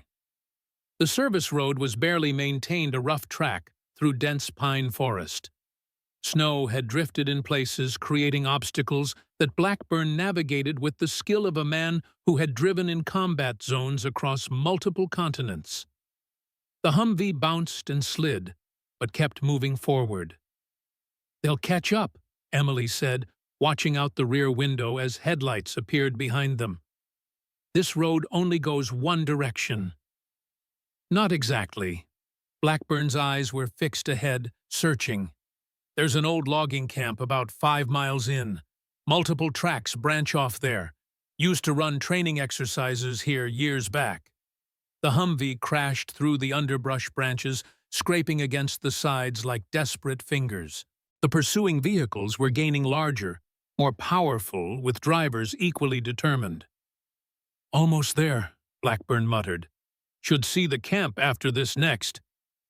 A massive jolt rocked the vehicle as something struck them from behind. One of the pursuit vehicles had caught up, ramming them deliberately. The Humvee slewed sideways, tires fighting for traction on the snow-covered ground. "Hold on!" Blackburn fought the wheel muscles straining. Another impact, harder this time. The Humvee's rear tires left the ground momentarily, then crashed back down. A third hit sent them spinning the world outside, becoming a disorienting blur of trees and snow and darkness. When they stopped, it was against the unyielding trunk of a massive pine. Steam hissed from the crumpled hood. The windshield was a spiderweb of cracks. Outside, headlights approached, cutting through the swirling snow like searchlights. "You okay?" Blackburn asked, blood trickling from a cut on his forehead. Emily nodded, already reaching for her weapon. "We need to move. Now." They exited on the side, away from the approaching vehicles, the deep snow immediately engulfing them to mid-calf.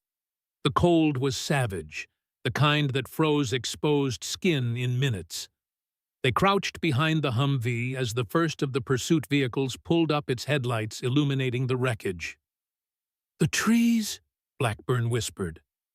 "Our only chance."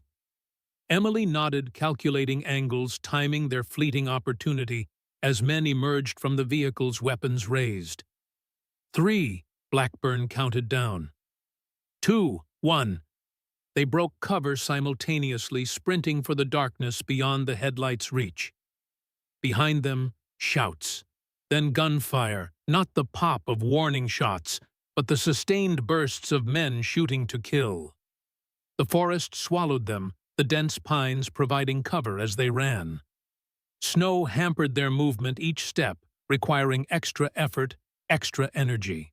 But years of military training had prepared them both for exactly this kind of situation, moving rapidly through hostile territory, using terrain to their advantage. The pursuit was disorganized. Initially, the attackers spreading out to search, rather than moving as a coordinated unit. Emily and Blackburn used this to their advantage, changing direction, frequently using trees as cover, minimizing their footprints where possible. After 20 minutes of hard movement, they paused in a small clearing, their breath forming clouds in the frigid air. "Lost them for now," Blackburn said, his voice low. "But they'll have night vision thermal imaging. Standard equipment for Black Ops teams." Emily nodded, conserving her breath. "The logging camp. 1/2 mile north, abandoned in the 90s. Buildings still standing last time I was there. Shelter. Defensible position. Better than freezing in the open." They moved more cautiously now, aware that speed had to be balanced against the trail they were leaving. The storm worked in their favor, fresh snow gradually filling their footprints, the wind obscuring sounds of movement. The logging camp appeared through the trees like a ghost from another era. A collection of weathered wooden buildings arranged around what had once been a central yard. Snow had drifted against the walls, piled on the sagging roofs. Windows were dark, empty sockets. The largest structure, presumably the main lodge, stood at the far end, its door hanging crookedly from rusted hinges. They approached, carefully alert for any sign the pursuers had anticipated their destination. The camp appeared deserted, the only movement the swirling snow driven by the relentless wind. The main lodge interior was dark and musty, the air heavy with the scent of old wood and abandoned spaces. Blackburn used a small, tactical flashlight, keeping the beam pointed downward to minimize the chance of it being seen from outside. The room they entered had once been a common area, long tables still in place. A massive stone fireplace dominating one wall. "No fire," Emily said unnecessarily. "Smoke would give us away immediately." Blackburn nodded, moving deeper into the building. "Storeroom in the back should still have emergency supplies, standard procedure for these remote sites." The storeroom was small, but organized shelves still stocked with the basics of wilderness survival first aid kits, emergency blankets, chemical heat packs, some canned food long past its expiration date. They took what was useful, particularly the heat packs that would help ward off the deadly cold without revealing their position. Back in the main room, they established a defensive position with clear sight lines to all entrances. The temperature inside was only marginally better than outside, but at least they were sheltered from the wind and snow. As they activated heat packs and wrapped themselves in the reflective emergency blankets, Emily finally asked the question that had been hovering between them since the roadblock. Who were they, Captain? Not regular military, not local law enforcement. Blackburn's face was grim in the dim light. Same unit that was at the training exercise yesterday. Probably the same that ambushed your team at Sandstone. Black operations, deniable assets. The kind of men who don't exist on any official roster. Working for Harrington. Working for whoever Harrington works for. A colonel, even a retired one, doesn't have the authority to deploy armed teams on U.S. soil. This goes higher. Emily pulled the Medal of Honor from her pocket, studying it in the faint light. The irony wasn't lost on her America's highest military decoration awarded for valor, courage, self-sacrifice. Yet, in her case, it represented the opposite. A conspiracy, a cover-up, an attempt to buy her silence with glory. "I never wanted this," she said quietly. "Never asked for recognition. All I wanted was the truth. Justice for my men." Blackburn studied her across the darkened room. "And now I want more than justice. I want exposure. I want everyone involved, from the scientists who developed these weapons to the generals and politicians who authorized them. I want them all held accountable." "That kind of accountability rarely happens, Shepard. Not at those levels." "Then I'll settle for destroying the program itself, making sure no more soldiers die protecting America's dirty secrets." Outside, the wind howled around the abandoned building, finding every crack and crevice, whispering like restless ghosts. The temperature continued to drop as full night descended on the Alaskan wilderness. "We need to keep moving," Blackburn said after an hour.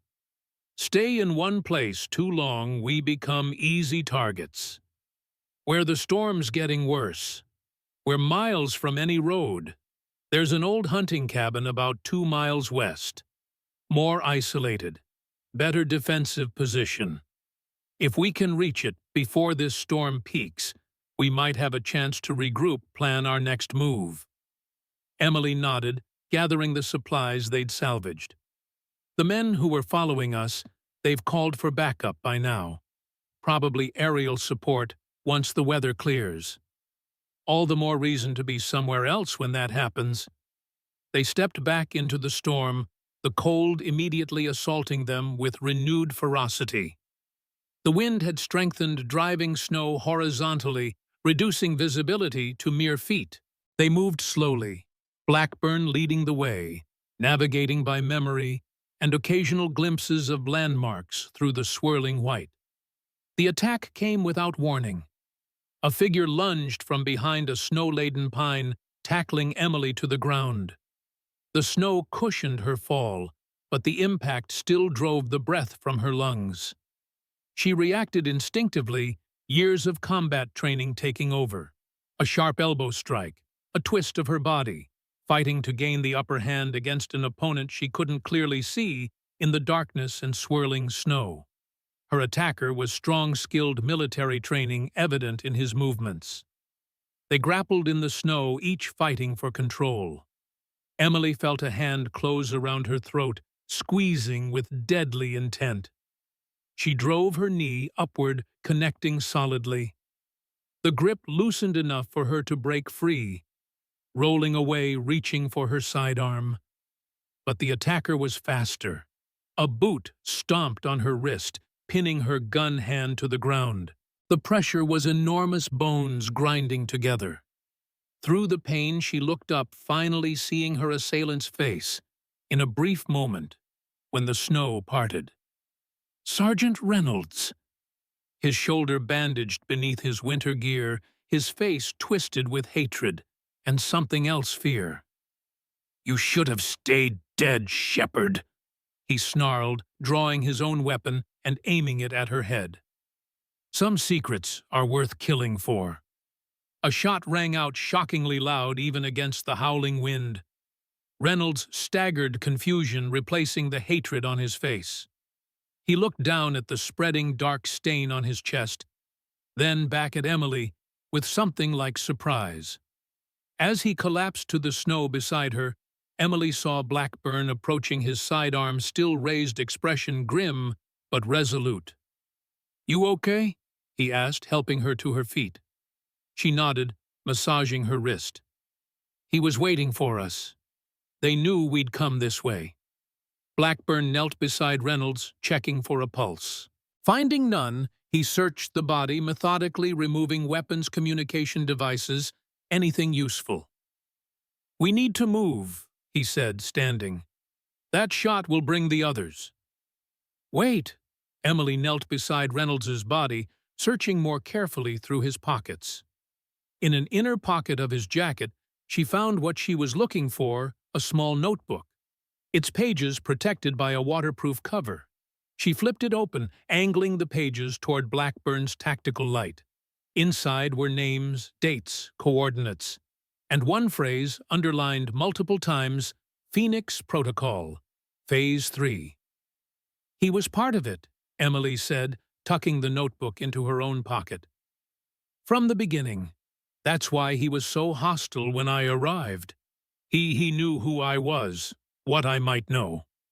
"And now we know more than we did before," Blackburn replied. "Come on. We've got a long way to go, and this storm isn't letting up." They left Reynolds's body in the snow, the white already beginning to cover him like a shroud. The Alaskan wilderness would claim him as it had claimed so many others who underestimated its lethal indifference.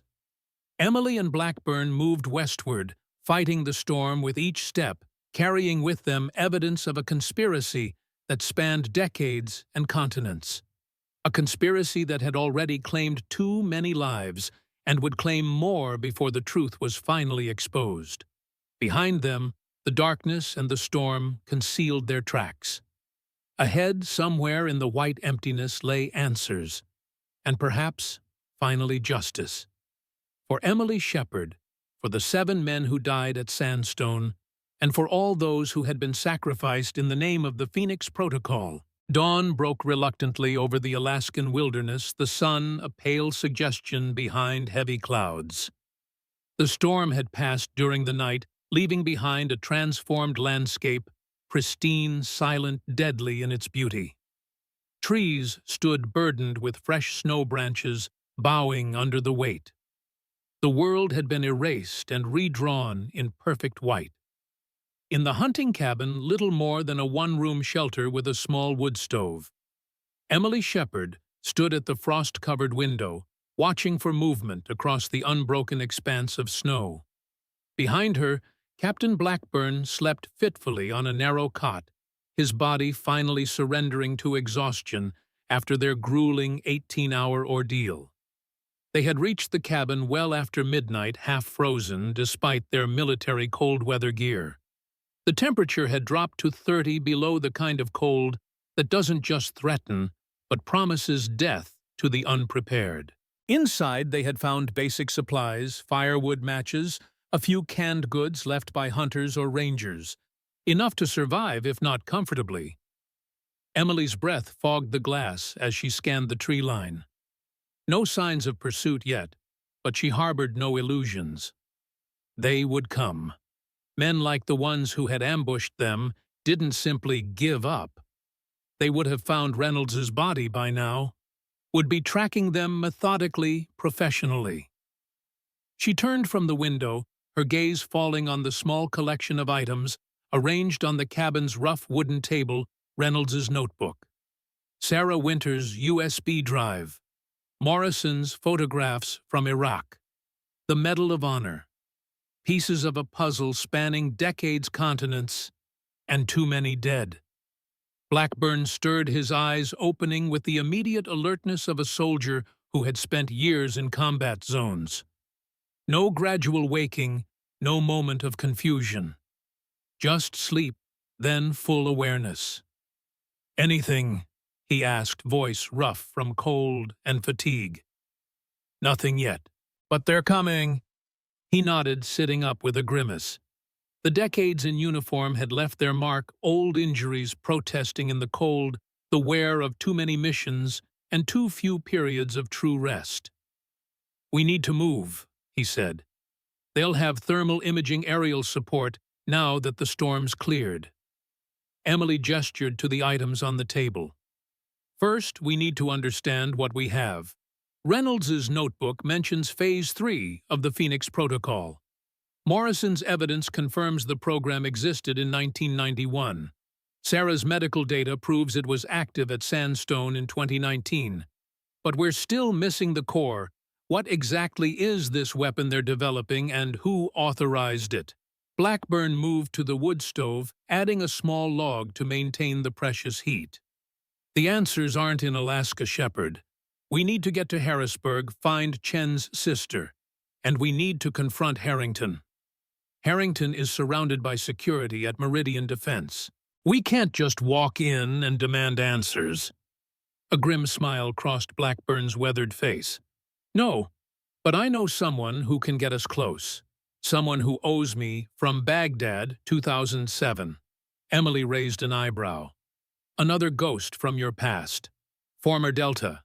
Now works private security, ironically, for Meridian. Man named Connor Sullivan. Lost his entire team in an ambush. Bad intelligence. I got him out, kept it quiet when he needed time to heal, instead of being shipped straight back to the fight." "And you think he'll risk his career to help us?" "I think he's got the same sense of loyalty to truth that you and I do." Blackburn checked his watch. "We need to reach civilization, find secure communications. Fort Richardson is compromised. Reynolds proves that. We need to go somewhere unexpected." Emily considered their options. Limited resources, no vehicle, hostile forces hunting them, and they were in one of the most unforgiving environments on Earth. "Anaktuvuk Pass," she said finally. "Small village about 30 miles northwest. Indigenous community. Minimal military presence. I trained with their hunters last year, Arctic survival course. People there know me, might help us." Blackburn nodded approval. 30 miles in these conditions. Challenging, but doable. 2 days hard travel if we push it. "Unless our friends find us first." Emily began gathering their meager supplies. "We should leave now, use the daylight hours." As Blackburn prepared to depart, Emily took one last look at the Medal of Honor on the table. After a moment's hesitation, she picked it up and slipped it into her pocket. Not from pride or sentiment, but because it had become something else now, evidence, ammunition, a key that might unlock doors otherwise closed to them. They stepped outside into the crystalline morning, the cold immediately assaulting exposed skin with vicious intensity. The snow was deep past their knees, in places making each step an effort. But both were experienced in Arctic conditions, knowing how to conserve energy, how to maintain a pace that could be sustained for hours. "Stay along the tree line," Blackburn advised. "Better cover. Ground might be more stable." They moved in silence, two figures diminishing against the vast white landscape, leaving a trail that told the story of their passage to anyone who knew how to read it. 5 miles from the hunting cabin, hidden in a stand of pines, a man watched through high-powered binoculars as Emily and Blackburn made their way northwest. Staff Sergeant Elaine Harper, her true identity now revealed, lowered the binoculars and spoke quietly into a satellite phone. Targets moving northwest from the Johnson Creek cabin, heading toward Anaktuvuk Pass, most likely. Reynolds is down. No sign of the intelligence package. The voice that responded was male, authoritative, carrying the weight of decades of command. Colonel Walter Harrington. Can you intercept? Negative. Limited resources, challenging terrain. Better to let them reach the village than take them in a controlled environment. A pause on the line. The information they've gathered, it could compromise the entire program. 30 years of work. Phase 3 trials are scheduled to begin next month. Understood, sir. But a botched field operation creates more problems than it solves. Better to wait. Do this cleanly. Another pause. Very well. Monitor only. Extraction team will meet you at Anaktuvuk. Remember, Shepard is the priority target. She's seen the facility, knows the program parameters. Blackburn is secondary, limited knowledge, but dangerous due to his Iraq connection. And the intel, secure if possible, destroy if necessary. Nothing can be allowed to reach the public. The Phoenix Protocol remains classified at the highest level. Understood, sir. Harper ended the call, returning the binoculars to her eyes. Through them, she watched Emily and Blackburn's steady progress, two soldiers fighting not just the elements now, but a system designed to eliminate threats to national security by any means necessary. Harper had been placed at Fort Richardson 3 years earlier, tasked with monitoring potential security breaches related to the Sandstone operation. When Emily arrived with her Medal of Honor and her quiet determination, Harper had been ordered to watch, report, but not engage directly. Now the situation had escalated beyond containment. Shepard had connected with Morrison with Winters, had recovered Reynolds's notebook. The carefully constructed walls around the Phoenix Protocol were beginning to crack. Harper adjusted her position, settling in for a long surveillance operation. She had served her country for 20 years, following orders without question, believing in the mission. But lately, doubt had begun to creep in. Questions about what exactly she was protecting, about whether some secrets deserved to remain buried. She pushed these thoughts aside. Her job was not to question, but to execute. And right now, that meant tracking 2 fugitives across the Alaskan wilderness, leading the extraction team to their location, and ensuring that America's darkest military program remained in the shadows where it belonged. Or did it? By midday, Emily and Blackburn had covered nearly 10 miles, the exertion keeping them warm despite the Arctic temperature. They moved efficiently, conserving energy where possible, helping each other through particularly challenging terrain. During a brief rest in the shelter of an overhanging rock formation, Blackburn produced a small satellite phone, military issue, but with the tracking features disabled. Standard precaution, he explained at Emily's questioning look. Always keep one that can't be tracked. Learned that in Baghdad. He dialed a number from memory, waited as it connected, then spoke in a low voice. Sullivan? It's Blackburn. A pause. Yeah, I know it's been a while. Listen, I'm calling in that favor from 07. Another pause. Need access to Meridian, specifically to Harrington. He listened for a long moment. Understood. We'll be there. And Sullivan, this is about American soldiers who died for the wrong reasons. Like your team in Baghdad. He ended the call, tucking the phone back into his parka. Sullivan will help. Says Harrington is scheduled to speak at a defense contractor conference in D.C. next week. Limited security compared to Meridian headquarters. Our best chance to confront him directly. D.C. is a long way from Alaska, Emily observed. We'll get there. First Anaktuvuk, then Fairbanks. From there, commercial flight to Seattle, then east. Assuming we're not arrested, killed, or disappeared first. Blackburn's expression was grim. There's that. They resumed their journey, the winter sun already beginning its early descent toward the horizon. In Alaska in January, daylight was a brief visitor darkness, the constant companion. They needed to cover as much ground as possible before night fell again. The landscape gradually changed as they moved northwest, the terrain becoming more rugged, the forest thinning. They were entering the foothills of the Brooks Range, the vast mountain chain that separated Alaska's interior from its northern reaches. As the sun touched the horizon, painting the snow in shades of gold and rose, Emily paused on a ridge overlooking a vast valley. In the distance, smoke rose from what appeared to be a small encampment, 3 or 4 cabins clustered together.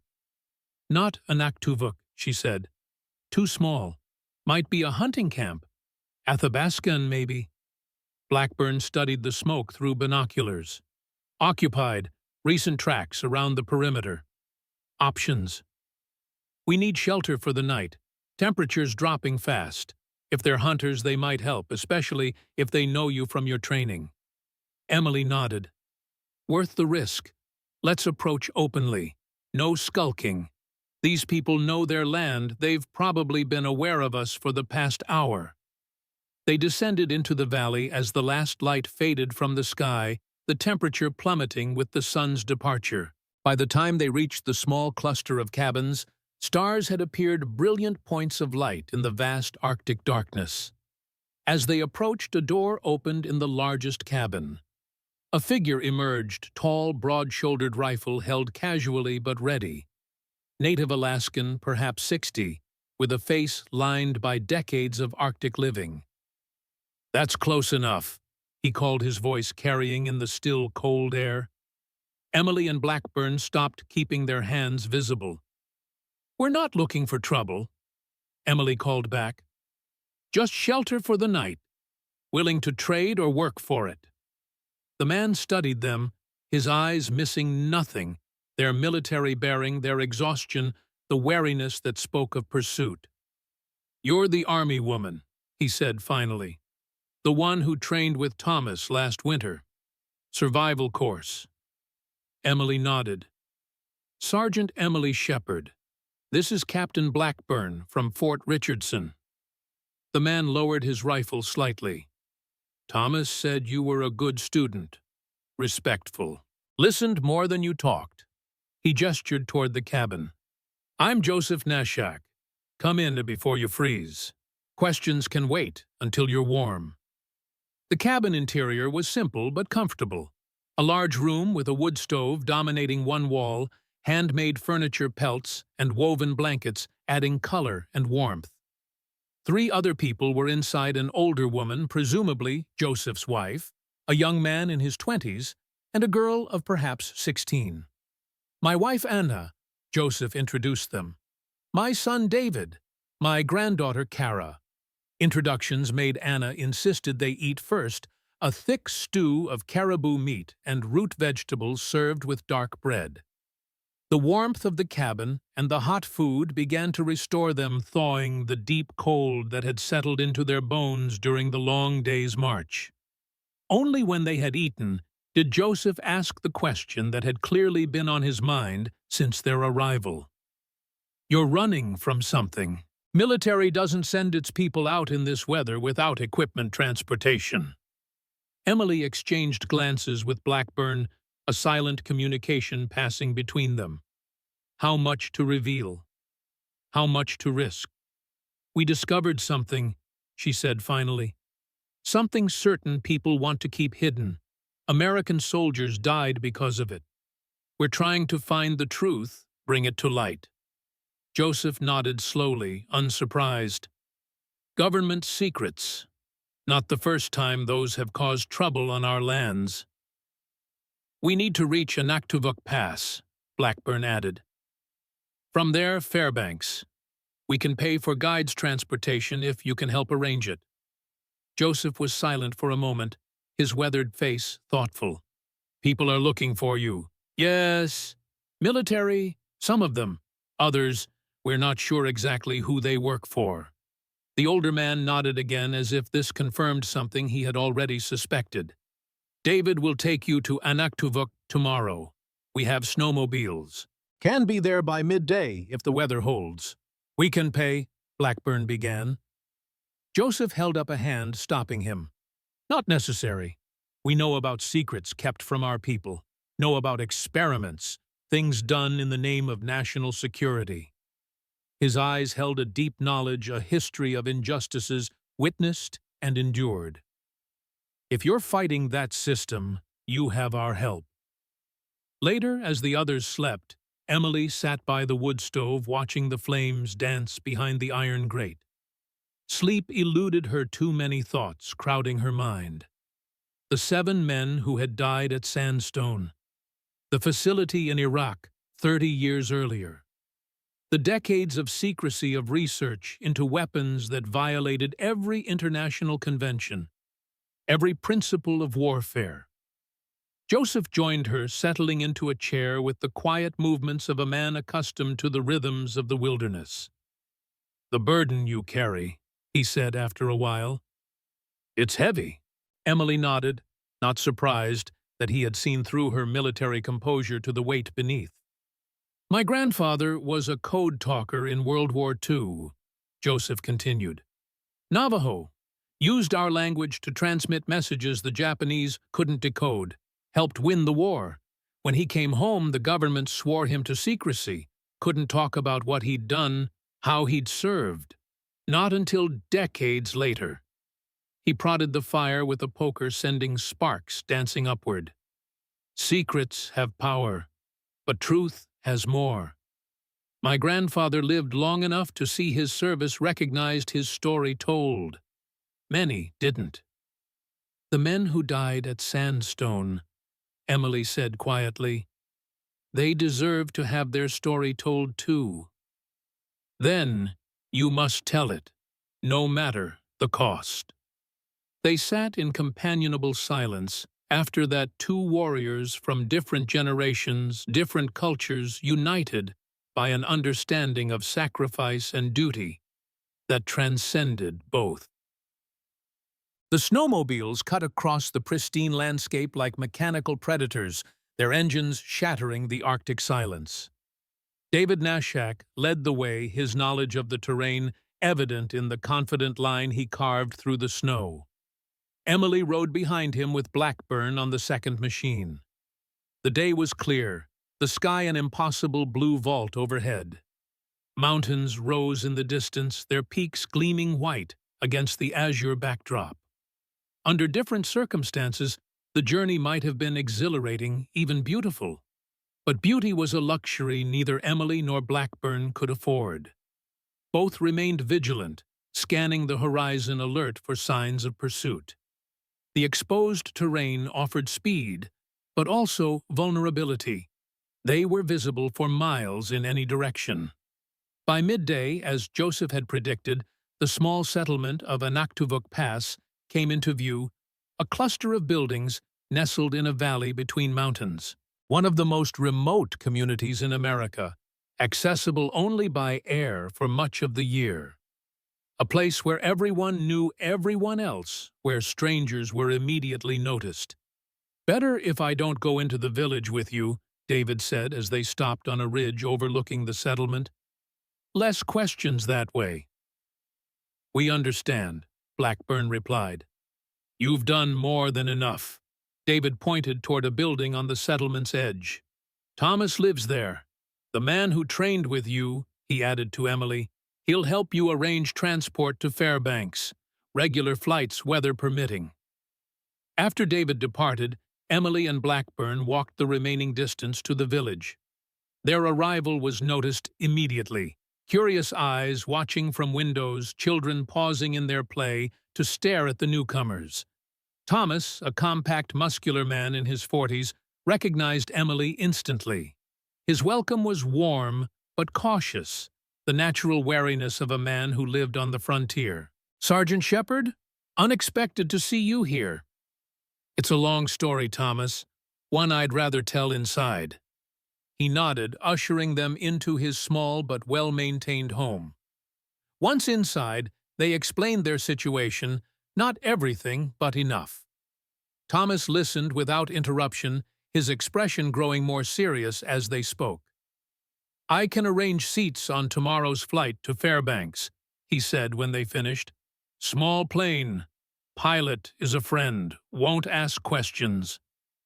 "We appreciate it," Blackburn said. "And we need one more thing: secure communications. Military channels are compromised." Thomas considered this. "Village has satellite internet, not fast but reliable. Computer in the community center. I can get you access privacy for an hour or so." That afternoon, in the small room that served as Anaktuvuk Pass's administrative office, Emily connected Sarah Winter's USB drive to an aging desktop computer. The files opened slowly. Medical records, blood test results, photographs of the horrific lesions that had covered the dying soldiers' bodies. "This confirms what we suspected," she said quietly to Blackburn, who stood guard at the door. "The bioagent targets specific genetic markers. These men died because their DNA matched the weapon's profile." "And you survived because yours didn't," Blackburn concluded. "Not heroism, not luck. Simple genetics." Emily nodded, downloading the files to a secure cloud server. Morrison had provided one final precaution in case they were captured or killed before reaching Washington. Next, they examined Reynolds's notebook more carefully. Most entries were in a personal shorthand, difficult to decipher. But certain phrases stood out. Phase 3 trials scheduled February 2022. Test subjects selected from population groups ABC. Projected casualty rates 97.8% in targeted groups, 0.3% in non-targeted. "They're planning actual deployment," Blackburn said, his voice tight with controlled anger. "Not just development, not just testing. Use in the field." "Next month," Emily added. "We're running out of time." As she closed the notebook, a loose photograph fell from between its pages. A group shot military personnel in desert camouflage, Iraq based on the background. And in the center, unmistakable despite the decades that had passed, stood Colonel Walter Harrington. Beside him, a figure that made Blackburn inhale sharply.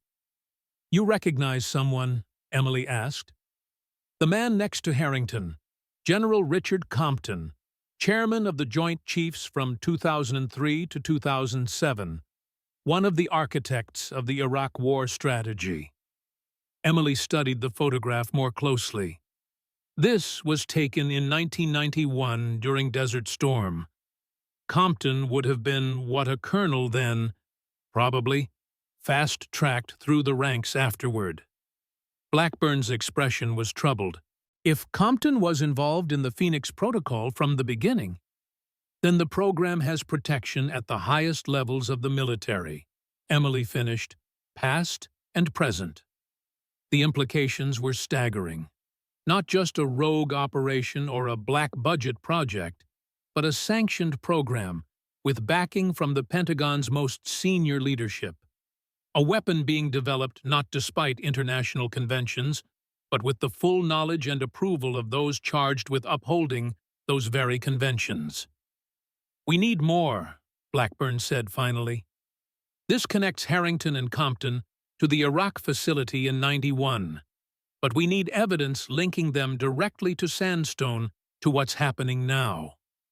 That's why we need to get to Harrisburg, find Chen's sister, see what he might have told her, what evidence he might have left behind." As they prepared to leave the community center, Thomas appeared in the doorway, his expression grave. Helicopter landed at the north end of the village 10 minutes ago. Military. 4 men armed, asking questions, looking for 2 soldiers. Emily and Blackburn exchanged glances. Their pursuers had found them more quickly than anticipated. "Is there another way out?" Emily asked. Thomas nodded. "Back door leads to the storage shed. From there, you can reach the trees without being seen from the main street." "Our flight to Fairbanks." "Not until tomorrow morning. You'll need to hide until then." Blackburn gathered their meager belongings. "Any suggestions?" "Old mining cabin 2 miles east, abandoned but solid, stocked with emergency supplies." Thomas handed them a crude map. "I'll tell them you passed through yesterday, headed north. Buy you some time." Emily grasped his arm. "Thank you. We won't forget this." Thomas's smile was grim. "Make sure whatever you're fighting for is worth it. These people don't give up easily." "It's worth it," she assured him. 7 good men died for it already. Maybe more, if we don't succeed." They slipped out the back door as Thomas had directed, moving quickly through the village's outskirts toward the tree line. Behind them, voices carried on the cold, still air, men asking questions, descriptions being given the methodical process of hunters closing in on their prey. The old mining cabin was exactly where Thomas had indicated, a sturdy log structure partially recessed into a hillside, its entrance nearly hidden by drifted snow. Inside was basic but sufficient: a wood stove, bunks, shelves stocked with canned food and other necessities. As night fell, they took turns keeping watch alert for any sign their hideout had been discovered. Through the cabin's single window, the northern lights began to dance across the sky, curtains of green and purple light shimmering against the darkness. Nature's reminder that beauty persisted even in the harshest environments, even in the darkest times.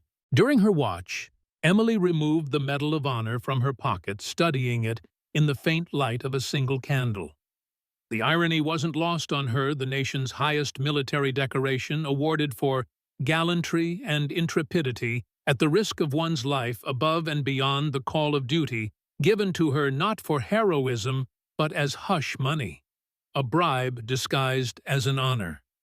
"What are you thinking?" Blackburn asked quietly from his bunk. She hadn't realized he was awake. "About what this really means," she replied, holding up the medal. "About how symbols can be corrupted when the system behind them is corrupt." Blackburn sat up, his face half in shadow. "The medal isn't corrupt, Shepherd. The ideal it represents is still true, still worth fighting for. It's the men who used it as a tool who are corrupt." "Does the distinction matter?" 7 men died. Their families were told lies. I was given this to keep silent about crimes against humanity." Her voice was steady, but beneath it ran a current of tightly controlled anger. "The whole system is complicit." "Not the whole system. Not every soldier. Not every leader." Blackburn's voice carried the weight of his decades of service. "There are still good people trying to do the right thing within that system. People like Morrison, like Sullivan, like you." Emily was silent for a long moment. "When this is over, if we survive, I'm returning this medal. I don't want recognition built on lies." "When this is over," Blackburn said, "you'll have earned it for real. Not for the fiction they created, but for having the courage to expose the truth, no matter the cost." The conversation faded into silence, both lost in their thoughts, as the northern lights continued their ancient dance across the Arctic sky. The flight to Fairbanks departed at dawn, a small 8-seat plane that bounced and shuddered in the turbulent winter air. The pilot, a weathered, taciturn man who, true to Thomas's word, asked no questions, navigated with the casual confidence of someone who had flown these routes for decades. Emily and Blackburn sat in the rear of the aircraft, watching the vast wilderness pass beneath them.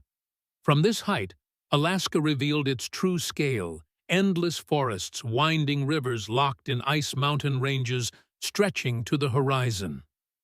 A landscape that dwarfed human concerns, that had existed long before nations or wars or secrets, and would exist long after. In Fairbanks, they moved quickly, aware that their description would have been circulated to military and law enforcement. Blackburn had contacts, a former Army Ranger who owned a sporting goods store on the outskirts of town. The man provided civilian clothes, cash, and most importantly, identification that would allow them to board a commercial flight without triggering alerts. Sullivan confirmed Harrington will be at the Defense Contractor Conference next Tuesday, Blackburn said as they prepared to leave for the airport. Meridian is showcasing new, non-lethal crowd control technology. Sullivan can get us in, but only for a brief window. Enough time to confront Harrington. Enough time to record his reaction when presented with what we know. Might not be proof, but it could open doors, get the right people asking questions. The flight to Seattle was uneventful, both of them tense, expecting at any moment to be approached by security, detained, disappeared. But nothing happened. They were just two more travelers, unremarkable in the flow of humanity through the terminal. In Seattle, they split up briefly, a security precaution. Emily used the time to call Chen's sister in Harrisburg, arranging to meet the following day. Blackburn contacted Sullivan, finalizing details for their approach to Harrington at the conference. When they reunited for the overnight flight to the East Coast, both had the same news: they were being followed. Not obviously, not aggressively, but with the patient persistence of professionals who knew their targets would eventually lead them to what they sought. "We expected this," Blackburn said quietly as they waited to board. "They're not trying to take us yet. They want to see what we know, who we contact. Letting us run to the end of our rope," Emily agreed. "Then they'll pull it tight. Then we make sure the noose is around their necks, not ours." The flight to Washington, D.C. took nearly 6 hours, crossing America while most of its citizens slept. Below them, cities glowed like colonies of light in the darkness: Seattle, Minneapolis, Chicago, Pittsburgh. The nation they had both sworn to protect, unaware of the weapons being developed. In its name, the soldiers sacrificed to keep those weapons secret. They landed at Dulles International Airport just after 5 a.m. The capital, still dark government buildings, silent sentinels along the Potomac. America's seat of power, where decisions affecting millions were made daily, where secrets were currency, and a truth, often the first casualty of national security. Sullivan met them at a small diner near the airport, a big man with the contained energy of a coiled spring. Former Delta Force, his face bore the scars of too many close encounters, his eyes carrying the weight of operations that would never appear in official histories. "You look like hell, Blackburn," he greeted them, his voice a gravelly rumble. "Good to see you too, Sullivan." They settled into a booth at the back, ordering coffee more as a reason to occupy the space than from actual desire. "Harrington speaks at 1400 hours today," Sullivan said without preamble. "Meridian's exhibition booth is in the main hall. I'm on secondary security detail, can get you access badges, but only for 15 minutes during my shift rotation. After that, you're on your own." 15 minutes is enough," Emily said. "Just need to confront him with what we know, gauge his reaction, record it if possible."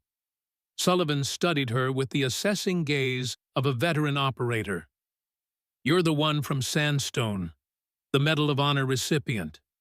She nodded once, not elaborating. "Heard stories," Sullivan continued, "about what really happened there. Whispers in the community. Contractors pulled out suddenly. Area sanitized. Records erased." His eyes narrowed. "What exactly did you find? Bioweapons Blackburn answered. Targeting specific genetic markers. Ethnic-specific weapons being developed in violation of every international convention the U.S. has signed. Sullivan's expression didn't change, but something in his eyes did, a hardening of focus. Same program they were running in Iraq back in '91, the one you never talked about. The same, now called the Phoenix Protocol. Phase 3 deployment, scheduled to begin next month. Sullivan absorbed this, his weathered face betraying nothing. Harrington's got serious protection, not just Meridian security, government types. Some I don't recognize, which means agencies that don't officially exist. We expected that, Emily said. We're not trying to arrest him, just confront him, document his reaction. And then we take everything we've gathered to someone who can't ignore it. Someone with the authority and integrity to act. Sullivan's laugh was short, humorless. Good luck finding that unicorn in Washington. And the conference was held at the Wardman Convention Center, a sprawling facility that regularly hosted gatherings of defense contractors, technology firms, and government agencies. Security was tight, but not impenetrable. Sullivan's credentials got them through the initial checkpoints, visitor badges hanging around their necks, identifying them as representatives of a small cybersecurity firm. The main exhibition hall buzzed with activity booths, showcasing everything from next-generation body armor to drone technology surveillance systems to communications equipment. The business of war sanitized and packaged for procurement officers and military decision-makers. Meridian Defense Solutions occupied a prime location near the center of the hall. A large professionally designed display featuring videos of their latest technologies, models of equipment, representatives in tailored suits offering promotional materials to passing attendees. And there, surrounded by admirers and subordinates, stood Colonel Walter Harrington. At 68, he remained imposing, tall, broad-shouldered, with the unmistakable bearing of a career military officer. His silver hair was cut in the same style he'd worn for decades, his posture parade ground perfect, despite his years. "There he is," Sullivan murmured. "You've got 12 minutes before my replacement arrives. After that, you're on your own." Emily nodded, her focus absolute. She had waited 2 years for this moment to face the man who had ordered the death of her team, who had presented her with the Medal of Honor, while knowing it was based on a lie, who had spent decades developing weapons that violated every principle of ethical warfare. "Ready?" she asked Blackburn. "Let's finish this." They approached the Meridian booth, casually like any other conference attendees interested in the company's offerings. Harrington was engaged in conversation with a group of military officers, his back partly turned toward them. Emily moved to a position where he would see her when the conversation ended. Waited. Watched. The Medal of Honor heavy in her pocket. When Harrington finally turned his eyes, passing over the crowd, the moment his gaze met hers was almost cinematic. Recognition. Shock. A momentary loss of composure quickly masked by professional control. But Emily had seen it. The confirmation she needed. She stepped forward, Blackburn at her side. "Colonel Harrington, it's been a while." His recovery was impressive, decades of command experience allowing him to project calm authority despite the situation. "Sergeant Shepard, unexpected to see you here. You're a long way from Alaska." "Not as far as Sandstone or Iraq 1991. The change was subtle but unmistakable, a tightening around the eyes, a barely perceptible shift in posture. "I'm afraid I don't follow." Emily withdrew the Medal of Honor from her pocket, holding it so only Harrington could see it. "You gave me this to keep me quiet. It didn't work. This isn't the place for whatever grievance you think you have, Sergeant." His voice remained steady, but his eyes darted briefly to the side, seeking security personnel. "We know about the Phoenix Protocol," Blackburn said quietly. We have evidence linking you to the program from Desert Storm through Afghanistan. Evidence of illegal bioweapons development targeting specific ethnic groups. Harrington's face betrayed nothing but his right hand, the hand not visible to the surrounding crowd clenched into a fist. Captain Blackburn, I was told you died in that training accident. Tragic to lose two experienced officers in such a senseless way. The threat was unmistakable. Emily felt a chill that had nothing to do with the convention center's air conditioning. We have copies of everything, she said. Morrison's evidence from Iraq, medical records from Sandstone, Reynolds's notebook detailing Phase 3. If anything happens to us, it all goes public. For the first time, uncertainty flickered across Harrington's face. You have no idea what you're interfering with. The implications. The necessity. Necessity?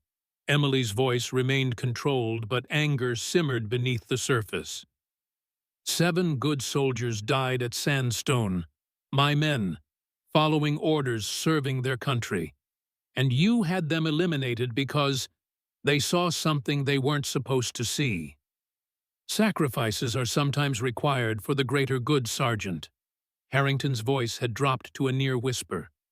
The Phoenix Protocol isn't just a weapon. It's a deterrent. Insurance against certain geopolitical developments. It's a violation of every convention on biological warfare, Blackburn countered. A crime against humanity disguised as national security. Harrington's expression hardened. You've served, both of you. Seen the world as it really is, not as civilians wish it to be. Our enemies won't hesitate to use any advantage, any weapon. We can't afford to handicap ourselves with outdated moral constraints. The constraints aren't outdated, Emily said. They're what separate us from those we claim to be fighting. They're why the sacrifice means something. A security guard approached not Sullivan, but another Meridian employee. Everything all right here, Colonel? Harrington smiled thinly. Fine, Jenkins. Just catching up with former colleagues. He turned back to Emily and Blackburn.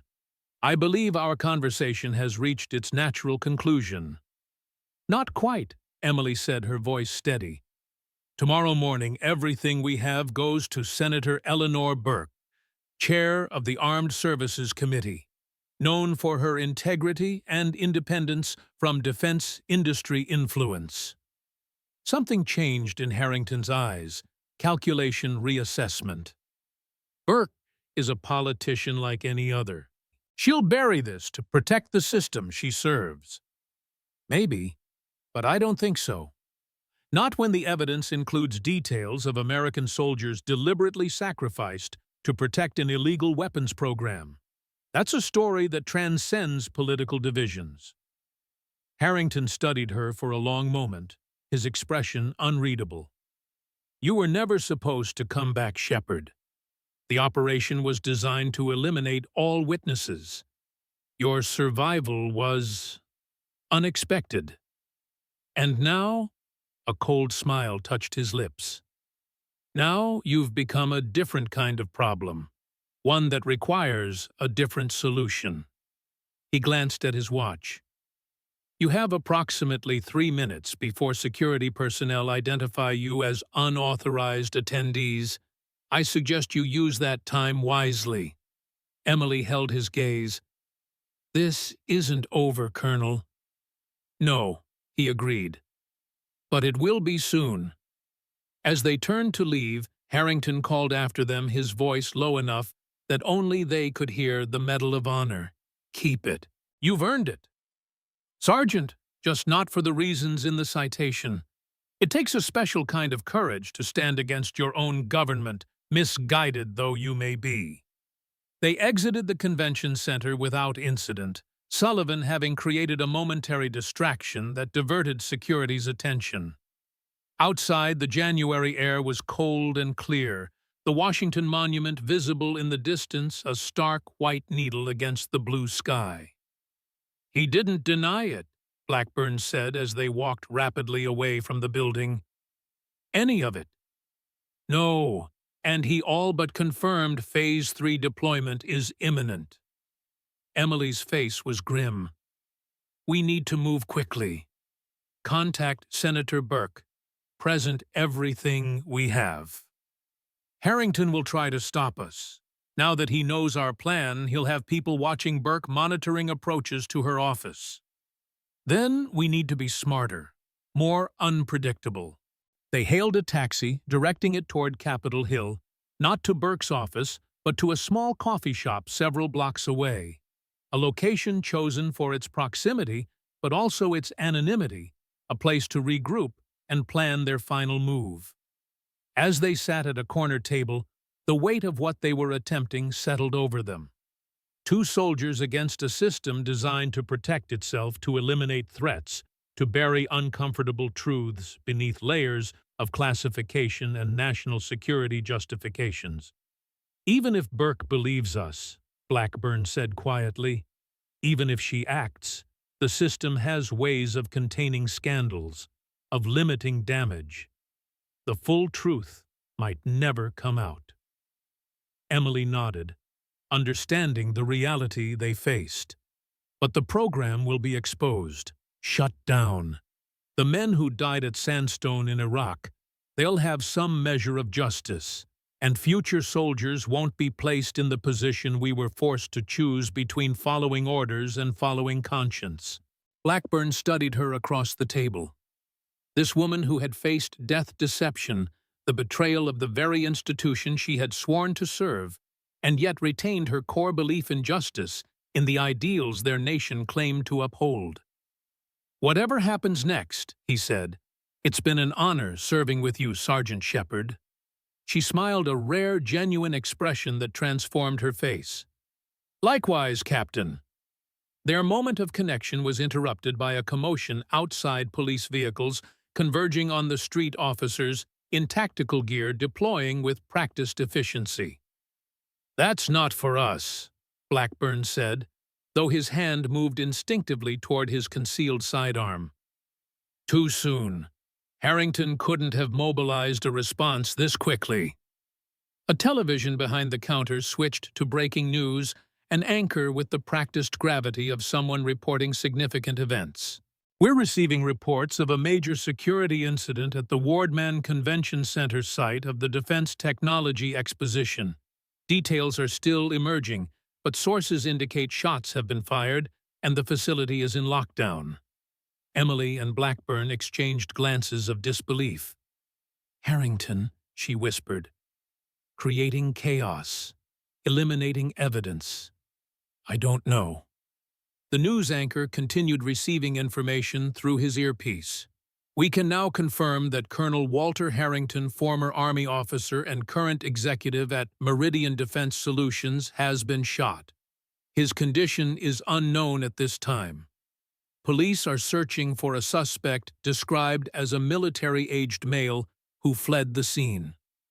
The cafe around them faded to background noise as the implications registered. Harrington shot. A military-aged male suspect. The timing immediately after their confrontation. "We're being framed," Emily said, her voice low and urgent.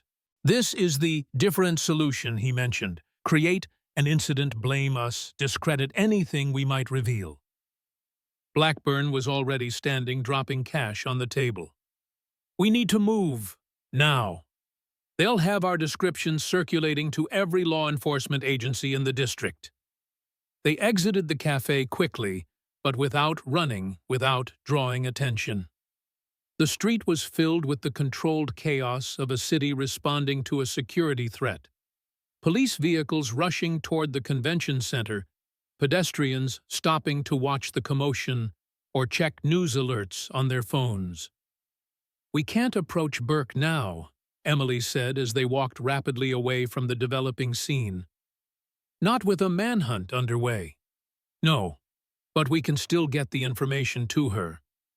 Blackburn pulled out his phone. "Sullivan, if he's clear of the convention center, he can deliver the evidence." The call connected Sullivan's voice tense but controlled. "Where are you?"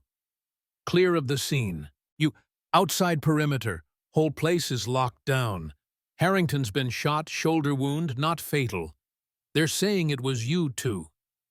"It wasn't. We were already blocks away. This is Harrington's play. Discredit us, justify manhunt." A brief silence. Then, "What do you need?" "Delivery to Senator Burke. All the evidence. Can you do it?" "Yes, meet point." Blackburn named a location, a small park 3 miles from their current position. 1 hour. Bring what you need for a few days off-grid. As they continued moving away from the center of the city, Emily's mind raced through scenarios, contingencies, options that were rapidly diminishing. Their window was closing. Soon, their faces would be on every news broadcast, every police bulletin. The weight of the system would descend upon them with its full force. Yet, amid the urgency, the danger she felt something unexpected, a sense of clarity of purpose fulfilled.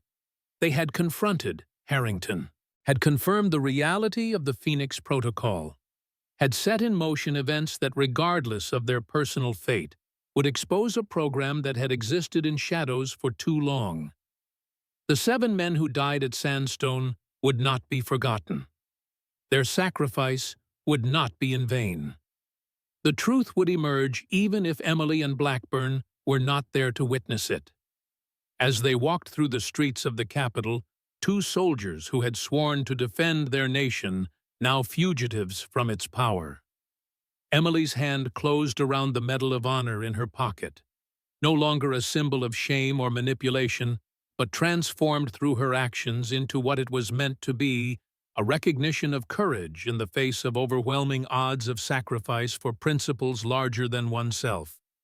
She had not earned it for the fiction created in her citation, but perhaps she had earned it now for standing against corruption within the very system she had sworn to serve, for refusing to allow expedience to override morality, for insisting that America live up to the ideals it claimed to defend. The Medal of Honor, the nation's highest military decoration, awarded for gallantry and intrepidity at the risk of one's life above and beyond the call of duty. In the end, Emily Shepard had earned it after all, just not in the way anyone had expected.